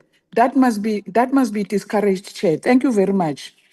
I have only one question, Chair, to the PBO. Chair, we all know that the South African Revenue Services pledged to increase their revenue collection if they can be given a certain amount of money, and that was done. But Chair, as we are engaging on the budget reviewals, one is able to see Uguti, the money is being given, but the National Treasury is not creating a conducive environment for SARS to be able to maximize their revenue collection. For example, Chair, the budget given to the Department of Home Affairs directed to the Border Management Authority is very minimal. So the illicit trades will be going on or increasing, and those impede revenue collection. So my question to the PPO is, what do they advise we do to maximize or improve our oversight role on National Treasury to make sure that the SARS revenue responsibilities, there is a conducive environment for them to execute that duty that they pledged to do. Thanks, Chair. Thank you, Honorable Mkondo. Honorable Van Rooyen.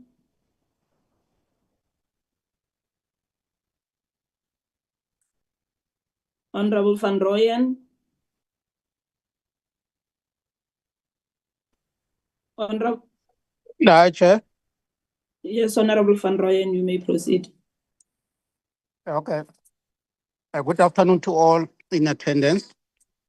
Chairman, three quick points that I will obviously, I'm raising to solicit the take of both the PBO and the FFC on. And of course, I must commend the two for the informative presentation that they have shared with us, and very, very helpful and progressive presentations. The first being, Chair,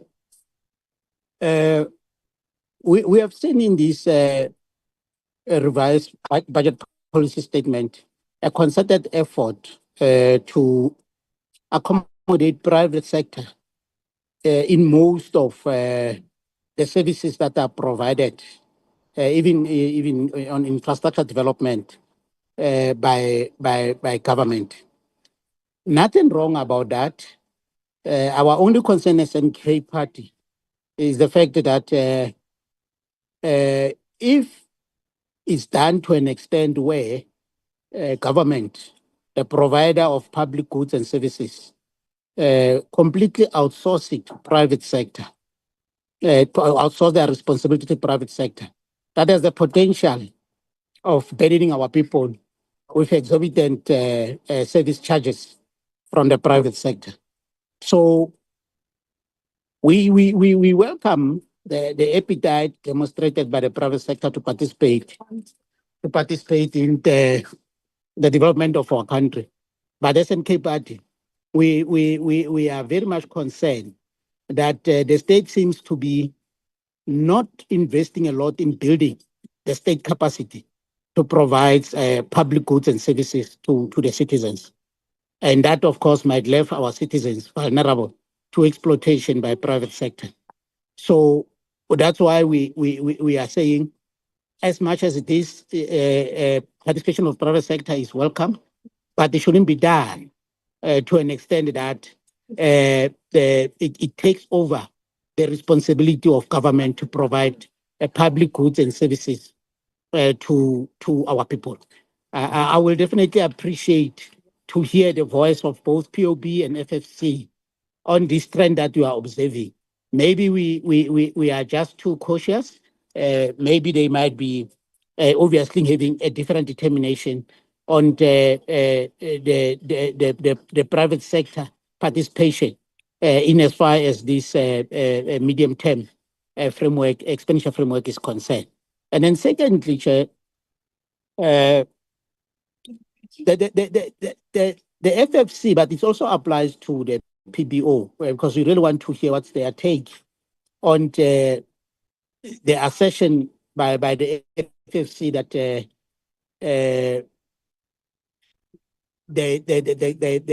the government or the National Treasury must do better or more, introduce more aggressive approaches to issue of obviously dealing with debt service cost by reducing, negotiating for better rates and all that.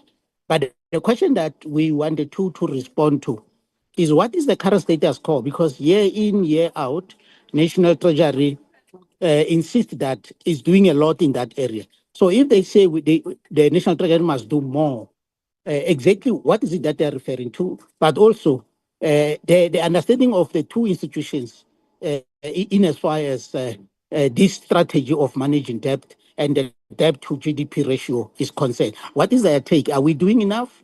Are we as the National Treasury doing enough? Or are there areas that they think National Treasury should improve on? And lastly, Chair, from my side, on behalf of MK Party, is the issue on the loan that has just been recently acquired from the World Bank by National Treasury. You know, this loan, because we are not even informed of it in the revised fiscal framework, but we are told that it will be used, to capacitate metros and hopefully some secondary cities. Of course, our concern is the same as the previous concern, because if you take municipal services and hand it over to institutions like World Bank, notorious for their regressive interventions in various countries, we are getting worried there.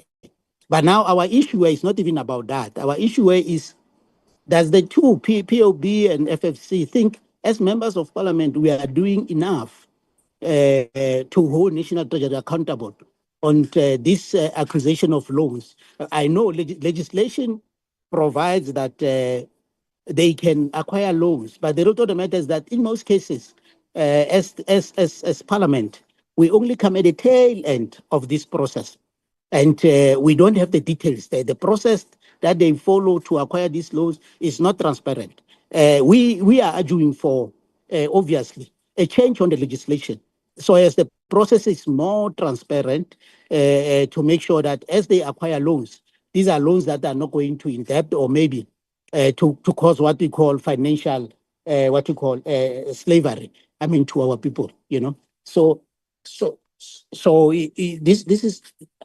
this is exactly what we wanted to hear from their side as to, do they see any need for us as members of parliament, to introduce amendments on the current legislation provision in as far as loan acquisition is concerned?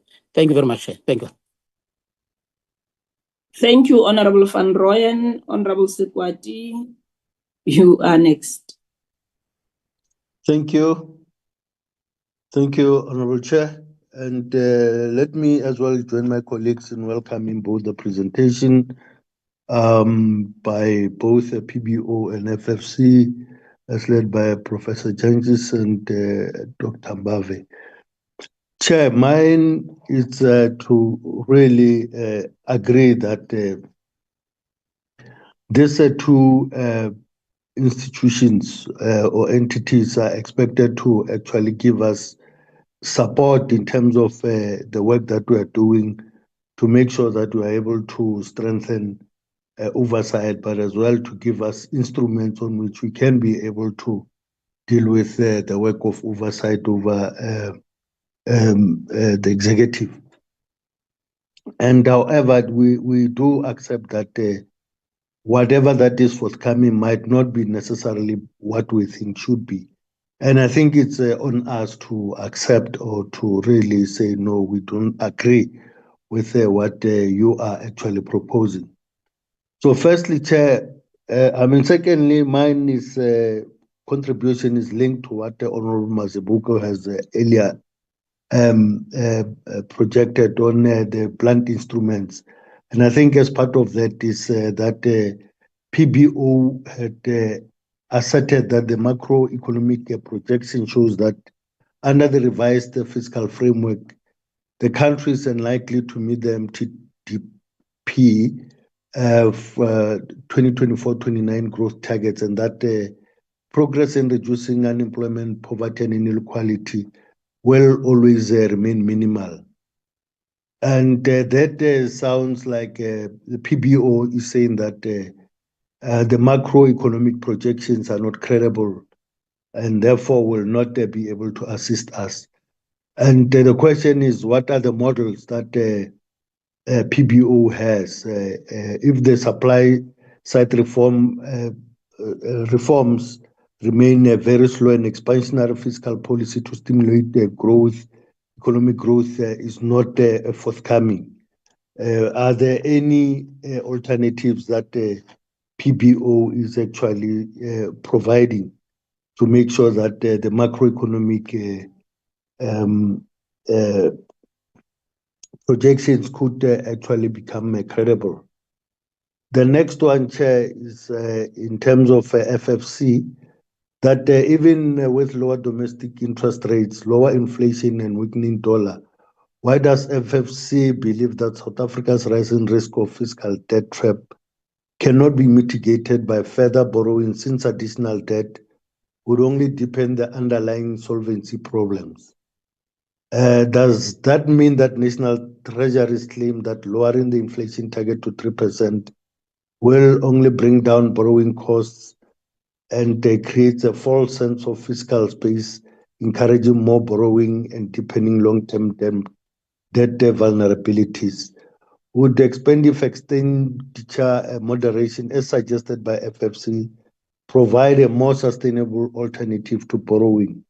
And what would be the details that are actually able to give us what they are suggesting? The next one, Chair, is that FFC recommend a proactive renegotiation of debt terms and interest costs to ease fiscal strain.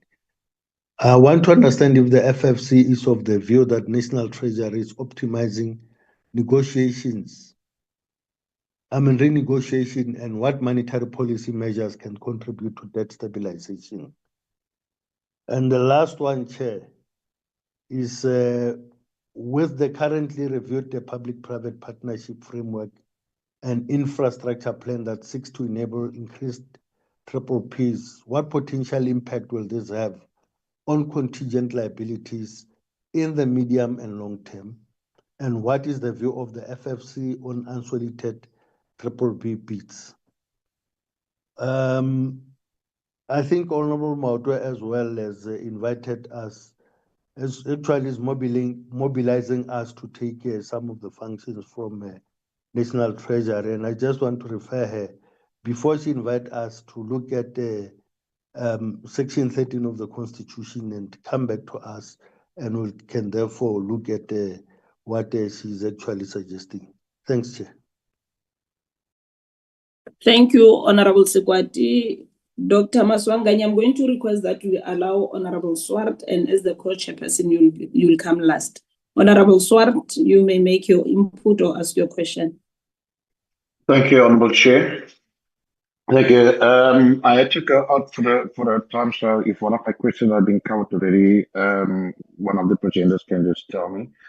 Chairperson, I think that there was confirmation today that, and I think that was warned over the years, and also while I was part of it last year also, that our country is in a place where our debts, our weaker growth, our shrinking capital investment, and declining real per capita spending are directly eroding service delivery capacity. And that is where the real problem lies. We do have service delivery capacity problems in the country. We are at a point, Honourable Chairperson, where debt service costs compete with classrooms, where debt service costs compete with clinics, with policing, with infrastructure. And at the same time, implementation failures, rollovers, underspending, project delays, and collapsing municipal capacity are undermining the purpose of the grants we approved. And that is just, and then the question that I just want to put, Honourable Chairperson, it's if debt service cost and debt redemption continue rising at current trends, what is the realistic risk to conditional grant stability and core service delivery over the medium term? The second question, both of the presentations highlighted service infrastructure underspending and repeated rollovers. What accountability mechanisms do you recommend to ensure that grant-funded projects are actually delivered within the MTF and not repeatedly deferred? The third question, Honourable Chairperson, given declining real per capita expenditure and rising sector-specific costs, such as health inflation, what adjustments should Parliament consider to protect frontline services in health, in education, and basic infrastructure? And the next one is municipal finances are deteriorating while grant dependence is increasing.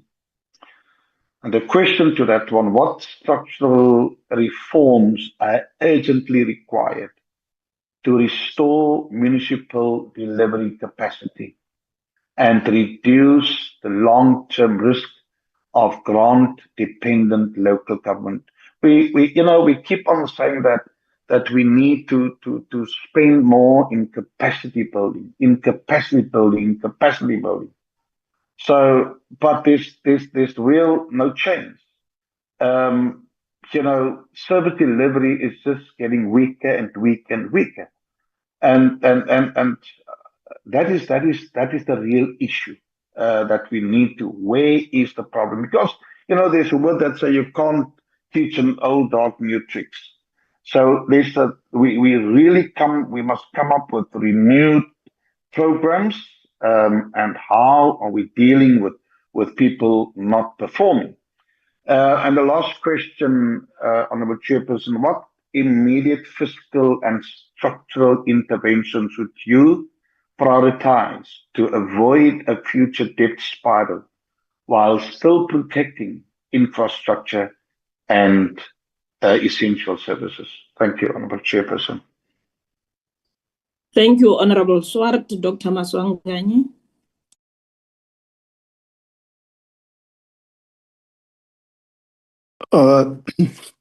Thank you, Chairperson, Honourable Lukhwase, Honourable Ndlovu, and Dr. Maimane, colleagues from both two houses, NA and NCOP, National Treasury, SARS, support teams from all the four committees, the media. Just to give a background here, Chairperson, it will be important that we contextualize the budget that the MTBPS that we are discussing this morning as tabled by the minister last week. There are quite a number of positive developments, and I don't think they should be ignored as if things have remained the same. They haven't. 250,000 jobs have been created. It's a fact. And the economy, to a certain extent, shows signs of recovery. Amongst others, you have to acknowledge that Limpopo province is growing at 0.9%, which is above national average. That should be noted. Because if you give a background, you must say, we note this, however, there are these challenges. But to ignore them is not right. South Africa is out of the grey list, which has been an albatross around the neck of the South African economy. This is a major development for the country. The public debt is showing signs of positive development. The minister went into detail what's happening. And recently we have seen the S&P, the Standard & Poor credit rating, where South Africa moved from BB minus to BB. And if I'm not mistaken, subject to correction, the last time we had this rating might have been in 2005. And the issue of lower inflation targeting, of course, maybe in the short term, it will bring some difficulties. But in the long term, it has got lots of benefits in terms of price competitiveness, pro-poor distributional effects, lower debt financing costs.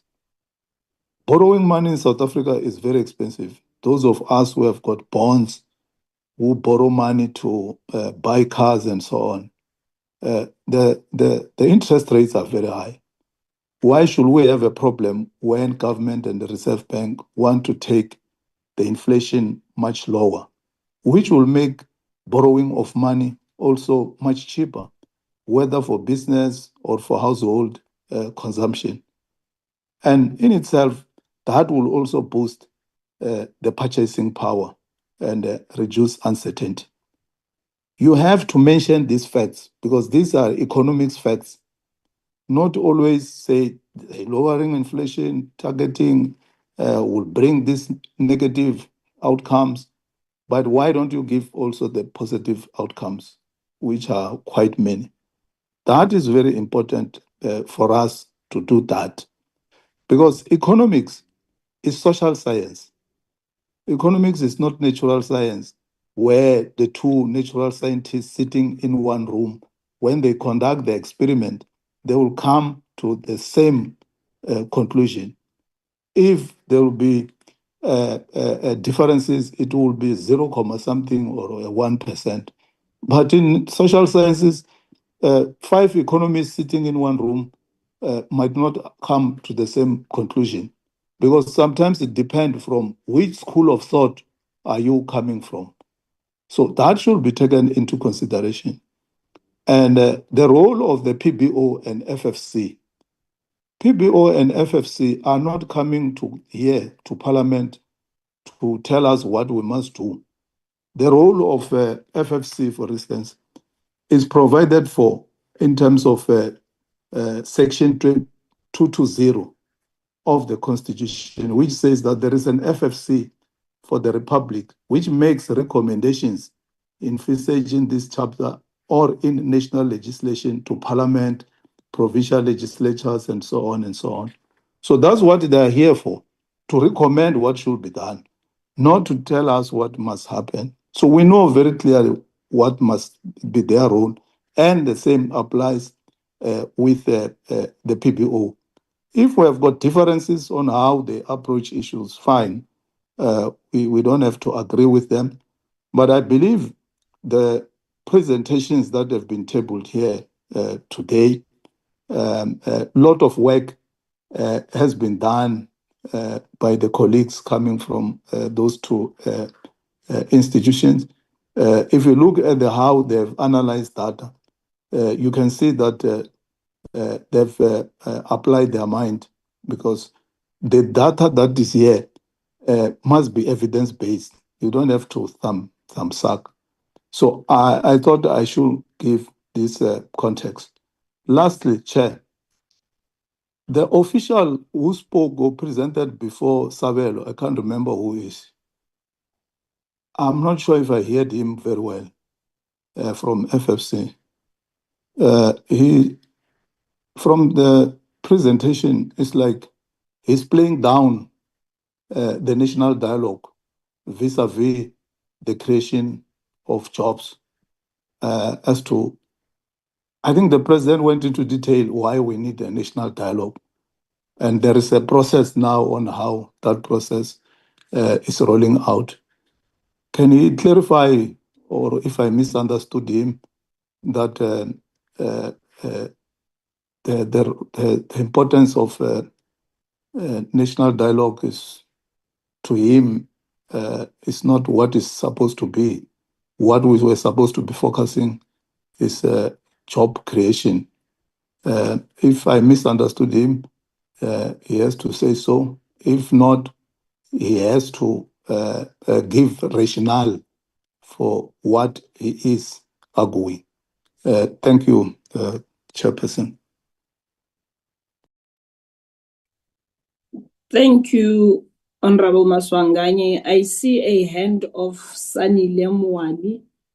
Kindly accept my apology, and I'm going to request that you introduce yourself, because most of the members have indicated that they're honorable members, and I'm not familiar with your name. Just for the sake of the meeting, kindly introduce yourself and make your point. And hopefully, colleagues, I requested that we raise our hand. This is our last hand on the engagement of these two presentations. You are welcome to make your submission, Sanele Mwali. Well, thank you, Chair. I'm sorry to just jump in at this time. I'm Honorable Sanele Mwali. I'm a member of Standing Committee on Appropriations. Chair, I just highlight one thing. We just welcome the comment from the Chair on the clarity on the roles of the FFC and the PPO. Because, Chair, it must be discouraged what we have been observing consistently from the DA, the attack on the office on the PBO. Really, Chair, it must be clear even to them that these are not their DA researchers, so they won't be making positions towards their party lines, but they are making a neutral comment, and it is upon the members of these committees that are represented here to either accept their advices and recommendations or not. But the attack on their office, on every platform, on every engagement from the DA, really, Chair, must be discouraged. The work that has been put in by the PBO and the FFC really is very much recommended. Is highly recommended, because they put in so much work at a very in a very short space of time. So really, Chair, I wanted to reiterate the fact that we are not accepting this balanced talking bad about these two offices. Really, thank you so much. Thank you, Honorable Mwali, and I'm sorry for not recognizing you as a member of the Standing Committee. I just wanted to familiarize myself with your good self. I am sorry for that. And colleagues, I think members have made their views. Members have raised their individual views on the content received from both the FFC and the PBO. And one of the members indicated that it's up to individuals or up to a caucus to whether they take the advice from both the colleagues from the FFC and PBO, or whether you reject the advice. So I would not want us to really dwell in that, because views will remain views, and it's up to individuals and individual caucus to decide whether they take the advice or not the advice. Their advices are not mandatory on any caucus or any member of the committee. Safe to say that, colleagues, we've come to the end of questions from honorable members. I'm going to request that we start with PBO to respond to members. After PBO, then directly FFC will come in to respond to questions and submissions made by members. Over to you, on Dr. Jantjies. No, thank you so much, Co-Chairpersons, and thank you so much to our members for the questions. I'll just touch on some of the few things. Prof, I said Doctor, Prof. Professor Dumisani Jantjies. Prof. Thank you so much, Chairperson, on your Honorable Maudwe, you will correct me when I know to correct me, but the correction is welcomed, is okay. Mr. Jantjies, you may continue. Thank you so much, Chairperson. I was saying, I'll comment on some of the points as I left other matters I wanted to raise, because members have raised. I just want to remind Honorable Bateman that last week in the meeting, we did actually congratulated government and Parliament for South Africa being removed from the grey listing. So it's disingenuous to say we don't comment on that. He was in the meeting where we explained the positivity around that. So to say we don't recognize that, it's a bit unfair on us. We did spend a lot of time to respond on that. The issue around the debate around monetary policy and so on, I think what we're trying to do is to provide more information to really enable the debate to be fair in a way, because we felt a lot of times the presentation by National Treasury didn't provide some of this information. So that was the purpose of the information we provided, particularly tried to provide an understanding of South African economic situation. And interestingly, we cite so much work from the Monetary Authority itself around the role of supply side in inflation, driving inflation. And I didn't hear any of them reflecting on that matter. The issue of purchase power parity on a rider is a theoretical issue. It's really, when you think about the issues around tariffs, the issues around trade barriers, issue around transport costs, and also some of the fact that some of the costs, some of the goods are not sold in our countries, it makes the argument about Triple P really more theoretically and less reliable to help us in this debate that we're having today. So I think I want to reflect on that. I think what we're saying, chair members and colleagues, is that there are international experiences which shows that there has been mechanism that has worked, or there has been monetary policy that has worked, which in our view, considering our growth and employment situation, we probably have to understand how that has worked, and where possible, think about what recommended interventions this can make. And I think lastly, we wanted to also highlight some of the omissions from the presentations from the same paper that was cited by government, that indeed there's a need to address the administration costs, because they are taking away the purchasing powers of the low households without any compensating. Because when you think about electricity, all those costs, they are actually driving inflation without any mechanisms from the fiscal authority to address those. And we show examples to say some of the countries have indeed used fiscal authorities, fiscal policy, or some of the mechanisms to really manage those supply side cost shocks to lower inflation, rather than using blunt instruments to drive that. And I think we wanted to provide that. So I'll bring the teams to come in, respond to some of the points. And before I give the team, I think the question around medium-term development strategy, in our view, is a very crucial one, because otherwise the debate ends up becoming about numbers and figures, and you never really get to a point where the oversight is so meaningful in our view. So if we have a medium-term development strategy, we set out clear targets. It's only fair that we assess the budget framework against that and see the progress. So we're trying to provide that progress. In our view, the National Treasury has to respond to the question, how far is this framework going to get us closer to realizing those medium-term strategic framework? And that's what we're trying to emphasize, because our modeling shows that we are slow, and this revised framework will be more slow. Let me give the colleagues to come in. Colleagues, let's avoid venturing into others. Let's just answer the questions. Thank you so much. Who's starting, colleagues? I can start. Okay, go ahead, Siraj. Yep, go ahead, Siraj. Okay.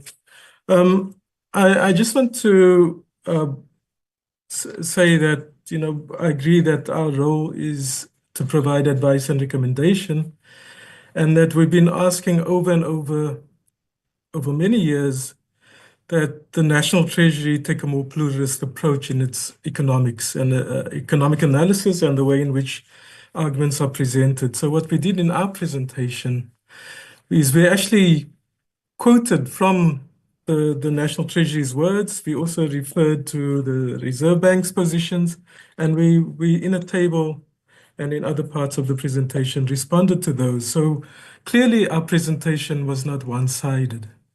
Our views may come across as one-sided, but the reason for that is because of our understanding of macroeconomics and finance. And so, for instance, just to the question from the Honorable Burke is, does the PBO not know the expectations theory of interest rates? And this is one area where, we are very familiar and very skeptical. And we see what's happening in the markets where everybody is reporting and watching what the central bank governor says, what the Reserve Bank may do, and the banks and people at the banks are sort of commenting on things related to, is it going to go up or down? And we see it driving a huge amount of speculation within financial markets. But at the bottom of this view is a theoretical perspective that they are based on something called the rational expectations hypothesis, which is a hugely ridiculous perspective that's not based on reality, that informs most of the kind of approach that the National Treasury and the South African Reserve Bank is taking. And so what we want to say is that issues like inflation, levels of inflation, even how interest rates are formed. There's not just one inflation rate in the economy, as we showed in our graphs and spoke about the different impacts on different people, but also interest rates. All of us pay different interest rates on our mortgage bonds, on our cars, on our credit cards. And then across the population, there are huge numbers of interest rates and different people being charged different interest rates. And so this notion of the expectations theory of interest rates, one of its important assumptions on which it actually falls really hard is this notion that different types of bond instruments are substitutable irrespective of the time frames, whether it's long-term or short-term. The expectation that the central bank is going to act in a way that can be expected. And we saw with quantitative easing and after the global financial crisis, a hugely different reaction. And in fact, people like Ben Bernanke and Greenspan, former Fed. Siraj, we are losing. Those periods saying we were wrong. And we saw in the journals a huge amount of thought about where they were wrong. But the problem is that much of this has just reverted. And I don't think the South African Central Bank and Treasury has learned from that. On the issue of hoarding, I just want to say that we really need to be careful in our understanding of financial markets, right? Because when somebody sits on money, they're not putting it under their mattress and it's not there and it's crowding out other investments. It's actually in the financial sector and it's there for intermediation by anybody else, any other investors. And in South Africa, as I keep showing in our presentations, and maybe that's why we can be accused of sounding like a stuck record, but it's important to show that what happens to investment and capital stock growth, that a lot of it goes into services, financial services, and real estate. And so that money is there and it's staying liquid, and there's been a process of financialization of the economy that's not driving growth. And part of the problem is the level of inequality and the level of concentration of markets in the economy. And as I said in my preface to my first slide, was that if we should be really wary of evidence that calls itself evidence-based, if it's not looking at the extreme levels of unemployment, inequality, and concentration in the South African economy. With regard to the Honorable Rider's issue of poor people getting into debt, I think what our real concern is that who has access to credit. And what I showed in our graphs is that the affluent people who have access to credit actually can't be the drivers of growth through further consumption because they are so interested. And this is, again, an important characteristic of the South African economy. The poor people have to turn to mashonisas and, extremely high interest rates now. They're not the ones who are going to benefit from lower interest rates irrespective of whether inflation target is brought down to 1% or 2% or 3%. I mean, that's a clear fact in the South African economy. We can't deny that. I think I'm going to stop there to let my other colleagues have space, and if there's more questions and come back, I can come in again. Thank you, Honourable Chair. Tsepo, do you want to come in? He said he's having internet issues. He'll join probably at the end. Go ahead, Busi, and then I think we'll go to the policy colleagues. Right. Okay, thank you, Dumisani. I think, there were a few questions. I think Honorable Maude spoke about, the alignment of policy and national treasury. And I think that's the overriding analysis that we've been making to say that, there's misalignment and that further needs interrogation. There was a question about unspent funding. So the unspent funding and rollovers are not an amendment that members make. What actually happens is that National Treasury is the one who assesses and approves those rollovers and unspent money. So actually what it requires is further assessment, what has been rolled over, why, and these are provided, but this is usually not necessarily a parliamentary function. In terms of the question of medical price inflation, I think the honourable member gets me right, Honourable Member Ndlovu gets me right to say that that is the concern, to say that yes, headline inflation will be a certain number, let's say 3.4%, which is how National Treasury will gauge how much to increase allocations to a particular function by. However, if we take into account the sectoral impacts of that particular sector, health, for example, that 3.4% allocation doesn't address those medical price inflations, which is what we're really saying, to say that those grants, those allocations broadly, require more sectoral analysis of inflation rates, because obviously there's a way in which headline inflation is calculated, but it does not necessarily mean that it reflects the real inflation in that particular sector, in education, and so forth. And in terms of, there was a question about disaster management. In the previous, Parliament, we did speak extensively about disaster management, and one of our points was that South Africa needs to be more proactive rather than reactive. So we know that there's been an increase in disasters in our country. We know what is happening in Gauteng currently, and to say that what we basically were saying is that we need to build more resilient infrastructure to begin with. We need to address the backlogs that exist from disasters that happened 5 years ago, where people still haven't been rebuilt their houses, where certain infrastructure hasn't been placed or replaced, and so forth. So what our theory is about this new subcategory that I mentioned in terms of or foreseen expenditure, I think what is trying to be reflected there is that there is ongoing backlogs, and you already know that it's going to happen, right? So they knew that it happened. Last year was a disaster. However, the money wasn't spent then. So you're actually budgeting forward. It's not unforeseen expenditure. You know that you need to make that expenditure. But I think members will have to ask the National Treasury to explain further on that. I think those were broadly the questions that were directed towards me. Thank you. Thank you. Mapula, okay. Go ahead. Mukundi, come in. Yes, come in, Mukundi. Yeah, go ahead. Oh, thank you very much. I'm just going to address some of the questions.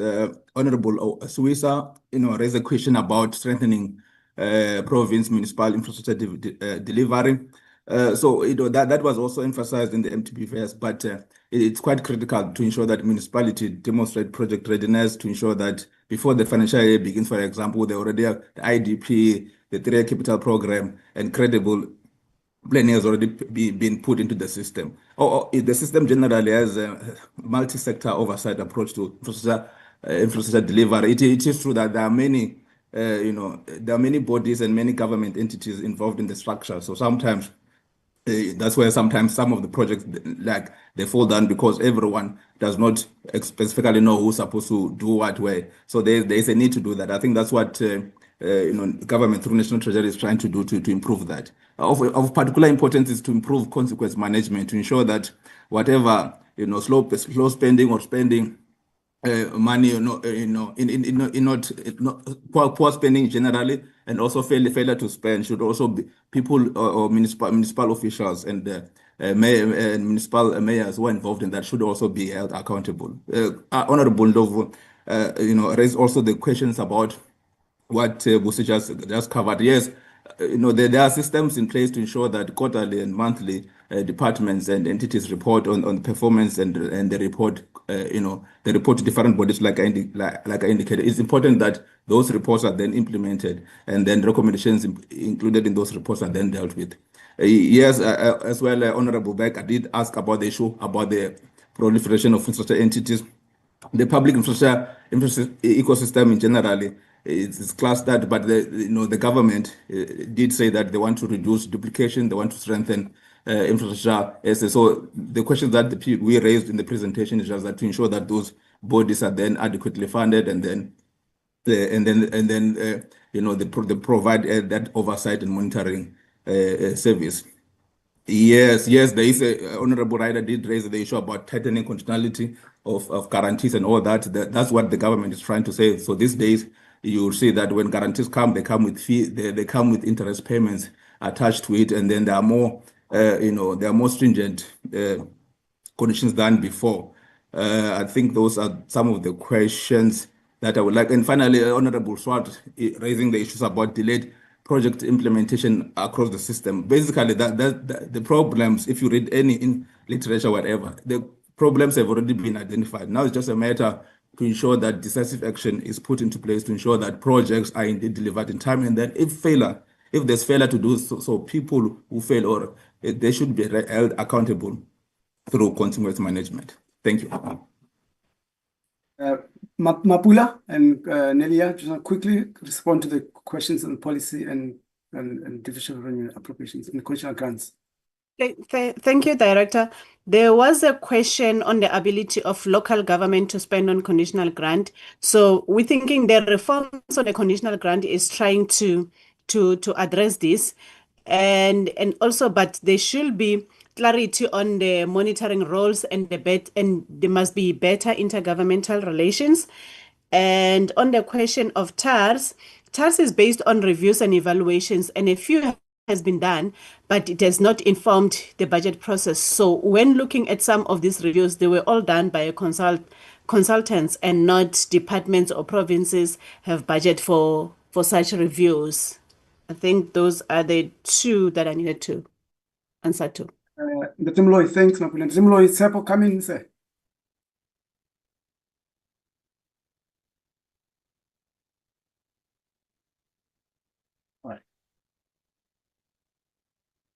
I think there are specific questions. There's a question on debt and which Sepo should have answered.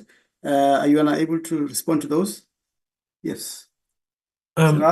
Sorry, could you repeat the question, please? I think there were questions on debt, there were questions on debt sustainability, there were questions on the inflation, there were questions on the real fiscal policy. I think that was not on the platform. Please respond to those ones. Okay. So I think the first issue was related to debt management and the buoyancy and the fact that I think we said we misunderstood. We misunderstood that, and I think again this is sort of an argument from different perspectives within economics. But what we're seeing is that there are countries, and we can point to examples where countries are more active in not only launching bonds into the market, but also once those bonds are launched into the market, to monitor them, follow up on them, and then to issue new bonds based on the performance of those bonds, and then also, as I think the issue came up of, I think the FFC raised it quite well, of renegotiating interest rates. So the question that Chipo had raised to the committees was, are there that they should, I think, raise with National Treasury, are there adequate debt management strategies in place, and are we doing the follow-up as well as we should? But I think at a broader level, we're concerned that, one, on the inflation targeting side is that the repo rate pushes up the interest rates, and on top of that, then there would be a premium depending on the term and the yield related to different terms of government sovereign debt. And we feel that's not being adequately taken into account, and also that there could be a part dependency related to those rates and the impacts of higher repo rates, even over a shorter or medium term into that. But also just say that one of our key arguments that we're trying to bring across is that there are but there are lots of reasons for the different sentiments within markets and what people are willing to pay for South African debt, and to bring that down to simplistic notions of credibility should be questioned. The other question is sort of what is going to end up driving growth, which is the question we always have in our presentations, and that understanding that debt to GDP is a ratio, and if you are able to successfully drive growth, and this is why we keep talking about a demand side strategy, because we feel that the supply side strategy has failed since even the late apartheid days through to the first government of national unity in the post-94 elections, and then the adoption of GEAR in 1996. Right. So we feel that we need to think about what's going to drive growth and reduce the ratio. Thank you. Yes, sir. Sorry. Okay. Thank you so much, Chair and members. Looking at time, we'll summarize some of the outstanding questions in writing. Let's give it back to Chairperson. Thank you so much. Thank you very much, Dr. Mbava. You can lead the team in responding to questions. Okay. Let me just move on. Thank you so much, Chair, and thank you so much to the honorable members for the questions.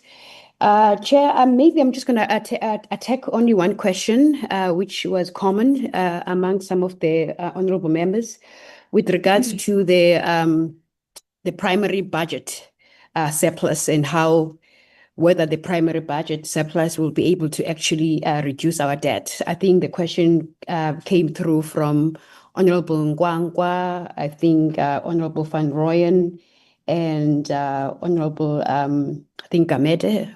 There was a similar type of question. So the primary budget surplus, essentially then, if we achieve that surplus, the reason for us to actually aim for a primary budget surplus is to reduce the debt. So when we have achieved a primary budget balance, what happens then is that the debt service costs come in, and then they actually erode that surplus.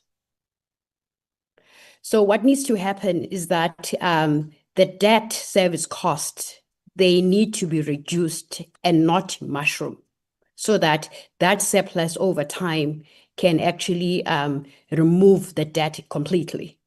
So what is happening now in this budget that we are analyzing right now?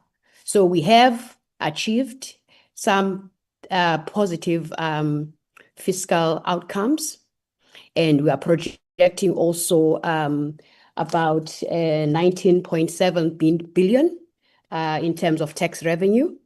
But what we are saying in this budget is that positive windfall, we're going to use that to prioritize some key pressing spending items in this budget.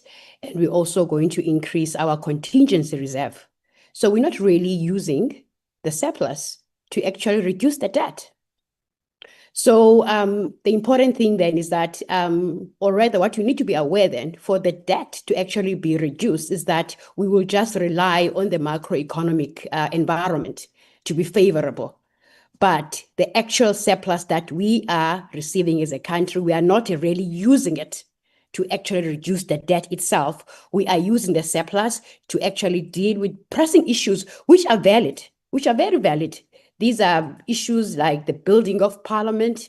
These are issues like funding of the IEC for the next year's election. These are all very important issues. But I think the point I wanted to indicate here is that for us to actually deal with our debt as a country, we need to rein in the outstanding debt. So we know that from the MTBPS, what National Treasury is telling us that in 2028, 29, they are projecting a primary budget surplus of 2.5% as per the GDP. But anything from now till 2028 can happen to upset that apple cart. So we are treading a very, very thin line. So it's possible that that forecast might never happen because anything can come up to actually now demand more spending. We can have more demands on the fiscal envelope. So what we need to do as a country is to make sure that the current debt that we have, we contain it, we constrain it, it doesn't get any bigger. So I think that is my explanation on the primary budget surplus vis-a-vis the main budget. I wanted now, Chairperson, if you just indulge me, it won't take long. The researchers, if there are key questions, they must just answer them. And then if there are other questions that are remaining, we will respond in writing. If my my head of research is on the platform, he will also answer towards the end. So in the order of presentation, Gianni, and then the rest. Thanks so much. Thank you, Chairperson, and thank you to the honourable chairpersons and honourable members. There are a few questions that I would like to respond to, starting with whether the FFC takes the view that fiscal consolidation also contributed to lower capital growth to total factor productivity after 2011. Now here, the FFC does want to reiterate its stance that despite the government policy of stating fiscal consolidation, that this did not materialize, given that total expenditure has continued to outpace total revenue since 2008. So because of this diverging gap, the argument is that there was in fact no consolidation post 2011. And given this, the FFC rather emphasizes that it is institutional inefficiencies driven by factors such as failures of SOEs, which negatively impact service delivery and resulting in further debt bailouts. And this has directly impacted South Africa's weak fiscal position today. How can we increase capital investment? The prolonged decline in total factor productivity is alarming. It suggests these inefficiencies, as mentioned, also regulatory hurdles or weak governance that undermine rather our growth. So here, public investment is on the one side. Public investment can be crowded out by escalating debt service costs and high public sector wage bill. And on the private investment side, this can be deterred by lack of policy certainty, inefficient logistics networks, and as we have now, the high cost of capital as well. So while both of these are critical, it may be to address the constraints in private sector investment could arguably be more a pressing and immediate priority. So this could be done through policy certainty. And as the FFC has urged, balancing the revenue with expenditure, restoring fiscal confidence. The question on why the FFC is taking the view that if we take out additional debt, this won't mitigate, but rather contribute towards a debt spiral. It would lower the country's fiscal credibility even further. And because the lower South Africa's fiscal credibility is, the higher the risk premium and the higher the interest rates on its debt, the higher the cost of debt. So the most important indicator of a debt spiral emerging is this relationship between the government's borrowing and why the government's borrowing this money. So already debt service costs are crowding out productive expenditure, service delivery expenditure. And here the most critical red flag would be if the government is forced to issue new debt primarily to cover the cost of its existing debt rather than to fund service delivery and capital infrastructure. So this is the emergence of a debt spiral where essentially you are borrowing for unproductive purposes. In respect to the challenge of debt redemptions in relation also to its impact on the division of revenue, including conditional grants, there is a major risk here to the equitable division of nationally raised revenue across the three spheres of government if debt redemptions aren't contained, especially in the absence of corresponding economic growth and continued positive and higher revenue growth. So in this regard, if revenue growth remains stagnant, debt redemptions keep accumulating, then as a proportion of total revenue, it will rise. And because it is a direct first charge on the National Revenue Fund, it will then crowd out the fiscus, meaning there'll be less funds available for social spending, for infrastructure, conditional grants, for equitable shares. So this is why the FFC emphasizes the need for these proactive measures. And there was this question about what exactly does it mean for proactively managing the debt portfolio. So being proactive and transparent, conducting active and transparent debt management by the Treasury involves reorganizing its debt portfolio, and more specifically, this would entail bond buybacks and offering new bonds, potentially at then lower interest rates, lower debt costs. So to achieve this strategy, the National Treasury will have to work with the South African Reserve Bank, with SARB, because SARB is in a position to purchase existing government bonds in the secondary market. And these actions are aligned with the SARB's constitutional mandate to maintain price stability, but in the interest of balance and sustainable economic growth. So a government buying back its own bonds signals several key market conditions, including an effort to lower borrowing costs. It also signals that the government is taking proactive steps to manage its debts and also its refinancing risks. And this is an all-important factors for improving the country's fiscal position, restoring fiscal credibility. And then finally, the last question just to touch on is whether there are risks of debt renegotiations and whether it could lead to fiscal stress. I think the goal with this approach is essentially to smooth the debt redemption schedule and profile and lower the annual debt service burden, freeing up fiscal space. Yes,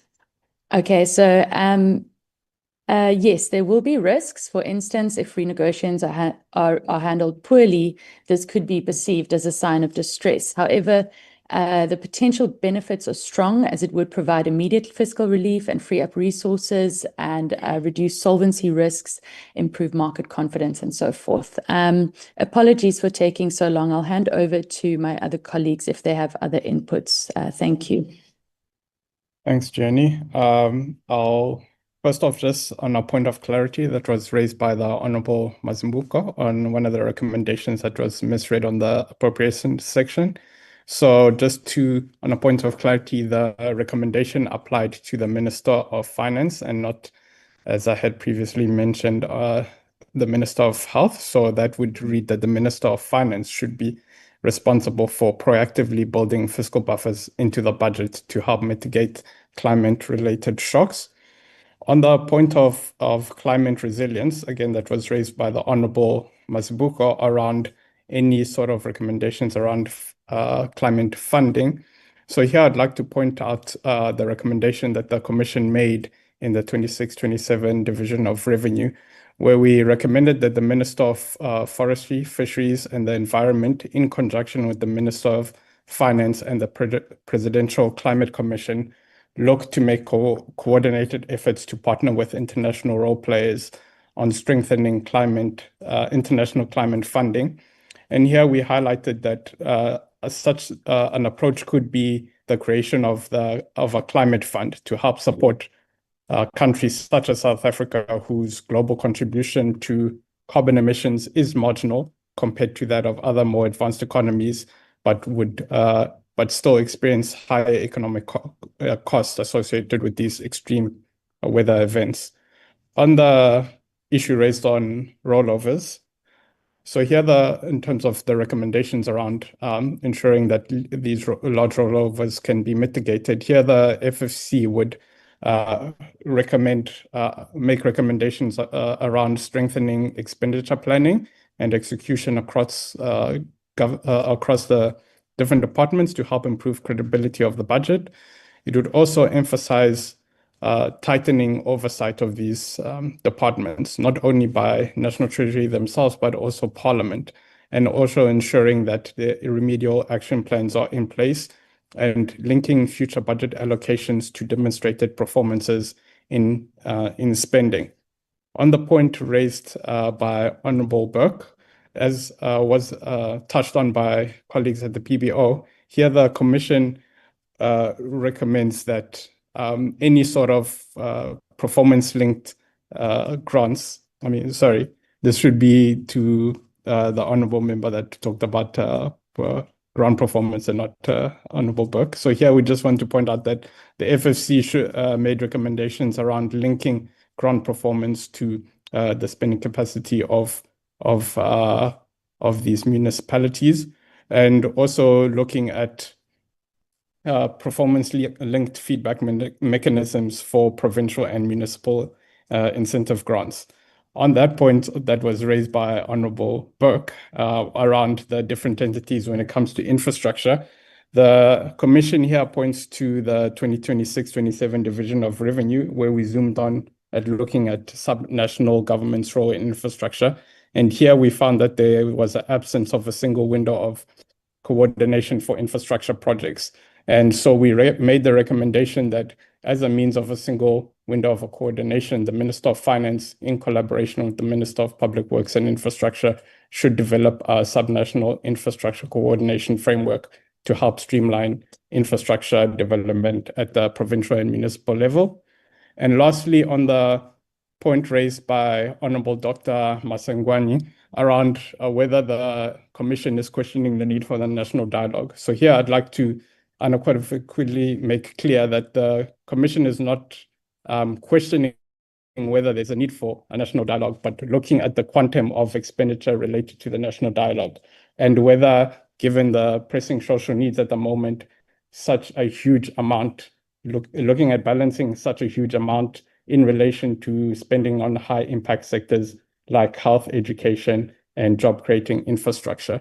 So it's more about looking at ways to balancing the financing for that national dialogue with the social pressure or social needs that are currently reflected on the ground. Thank you. I'll hand over to my colleague. 1 minute. Okay. Thank you very much. I'll just respond to one question that was raised by Honourable Ndlovu on the risk that we are referring to as FFC with respect to the schools infrastructure backlog grant. Just to note here that here currently we have this school infrastructure backlog grant together with the education infrastructure grant. And these two have different aims. For example, the school infrastructure backlog grant focuses mainly on rural school to address backlogs on appropriate schools, sanitation, school without proper sanitation, electricity, etc.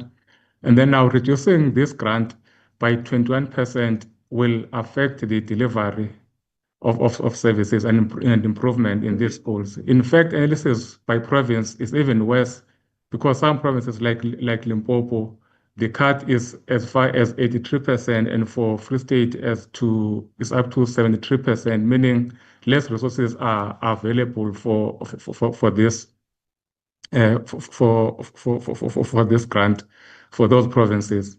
Therefore, overall, reducing this grant allocation will prolong existing infrastructure challenges and hinders efforts to meet the minimum norms and standards for school infrastructure, therefore perpetuating a cycle of education inequalities. Furthermore, the fact that this grant will be merged with the education infrastructure grant could result in the objective of this grant not being prioritized. Thank you. I only have one comment, Chair. On the point raised by Honorable Brits and Swart around the reforms to improve conditional grant performance. So in the 2022 MTBPS submission, the FFC recommended a systemic review on the process and process in the design of conditional grant based on an assessment of respective municipalities. Honorable members, municipalities differ significantly in areas such as financial management strength, service delivery backlogs, and technical capacity. So without a structured assessment process, conditional grant may be poorly targeted, resulting in underspending or fail to achieve their intended outcomes. So a systemic review will allow the National Treasurer to tailor grant requirements, delivery models, and support mechanism to municipal realities and improving efficiency, accountability, and the overall impact of grant funding. Thank you. Thank you, Chair. Thank you, Chair. I will address two comments, one from Honorable Swati, and also, firstly, I would like to agree with Honorable Ryder that we need these conditions and guarantees, although our colleague from PBO has also stated that there are conditions, but as the Commission, we are of the view that these conditions need to be strengthened so to avoid the reoccurrence of financial requests from SOEs without implementing the existing proposed reforms.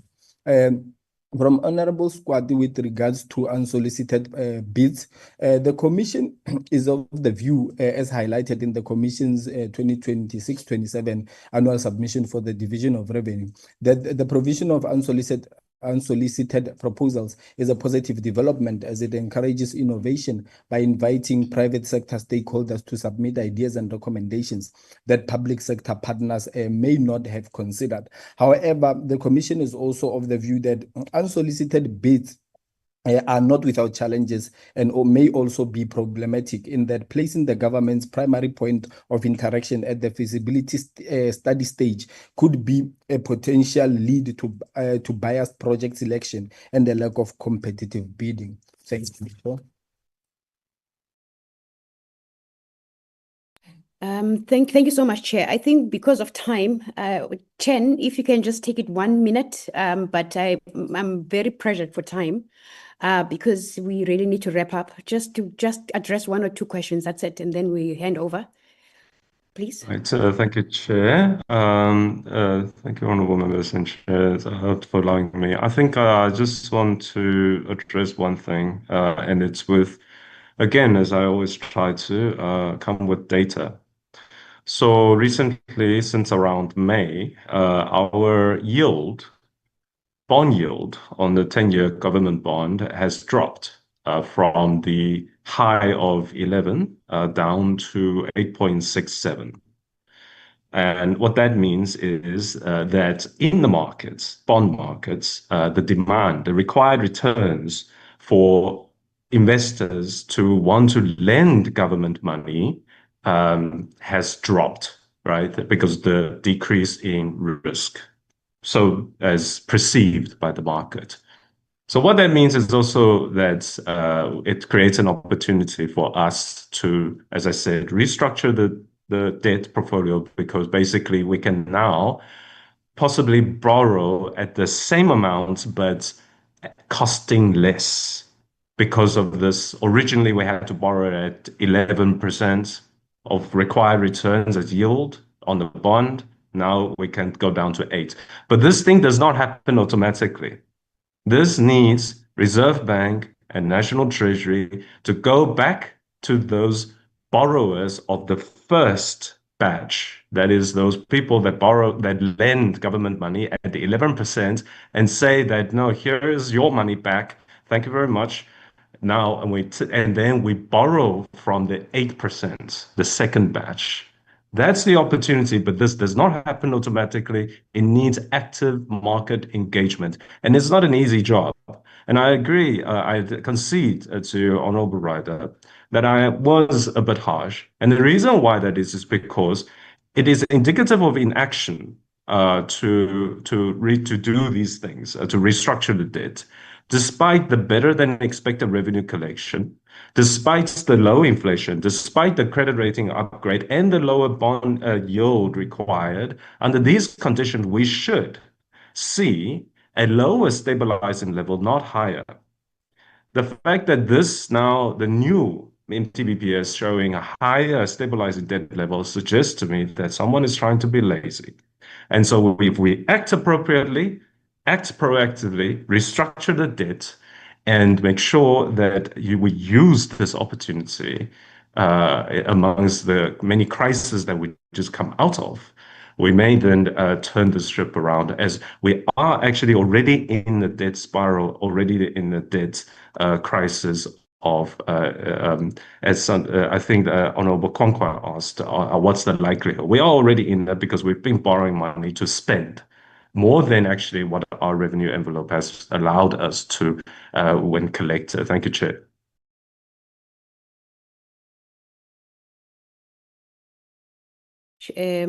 Chairperson, thank you. Let me just raise my volume quickly. Thank you so much, Chair. We want to thank the committee, Chair, also to highlight, it must be clear that the Financial and Fiscal Commission submitted its presentations on time to all committees. Committees which did not receive the presentation on time must look internally within their own processes. Also, in terms of the process, Chair, committee chairpersons invite the FFC through a written letter to the Commission. The Commission does not rely on the Z list for its invitation to this committee. There is a letter written by the chairperson of the committee inviting the Commission. This did not happen. So we relied on ourselves to send the presentation ahead of time, but the presentation was sent on time. Thank you so much, Chair. We hope for cooperation from the committee. Thank you so much.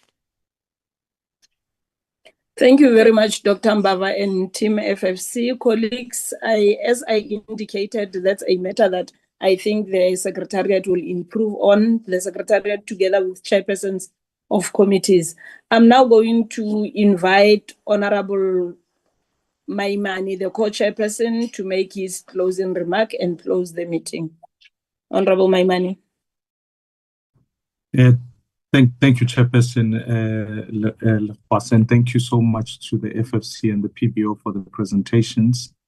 Let me also thank you for being willing to stay longer in the process. To the Chairperson of the FFC, we are in the process of investigating internally what happened. I wanted to raise it as a point because simply it is important for members who are also participating to be dealt with, to engage in a proper manner, but we are doing an internal bit, and I will certainly revert back to you on that score. It is suffice to say that I think we've dealt with many issues. I think the only thing is, as we look, certainly in our engagements with National Treasury and in our engagements as a committee, we are going to have to look at the local government allocation. That was one of the key questions I wanted to raise earlier.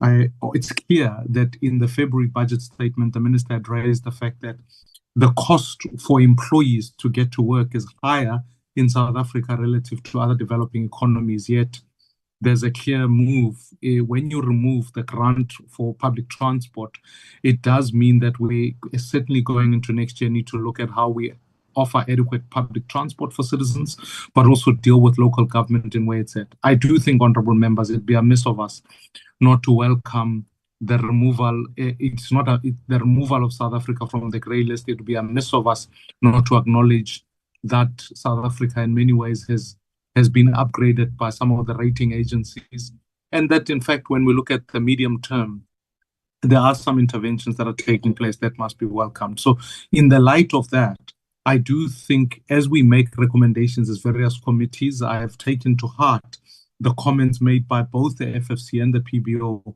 about Parliamentary asserting its own authority in the budgeting process and giving oversight to National Treasury, and it's something we take on board. And so with the inputs that have done today and the work that has been done, I want to appreciate what each and every member has contributed. Certainly tomorrow, the different committees meet, and obviously from a standing committee on appropriations point of view, we have an internal meeting starting tomorrow by way of announcements.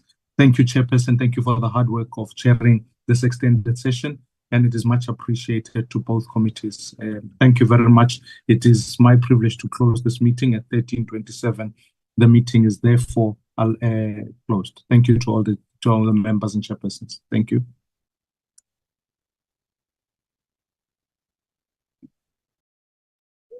Thank you. Thank you, Chair. Malubongwe.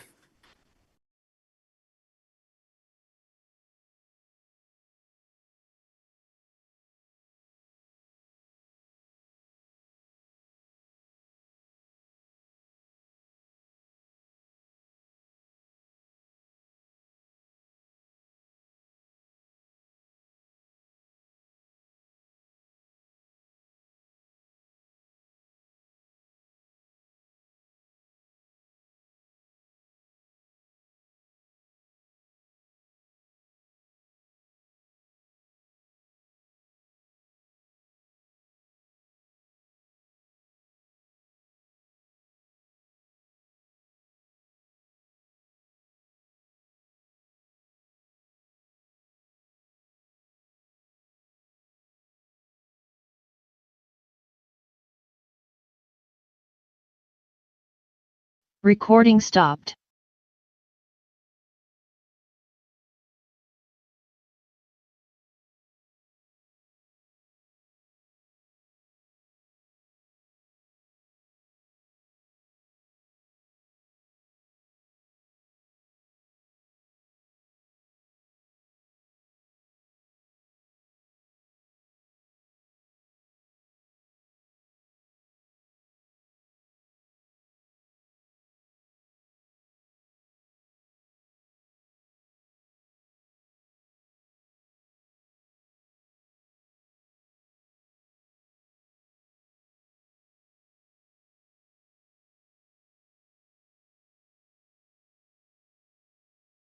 Recording in progress.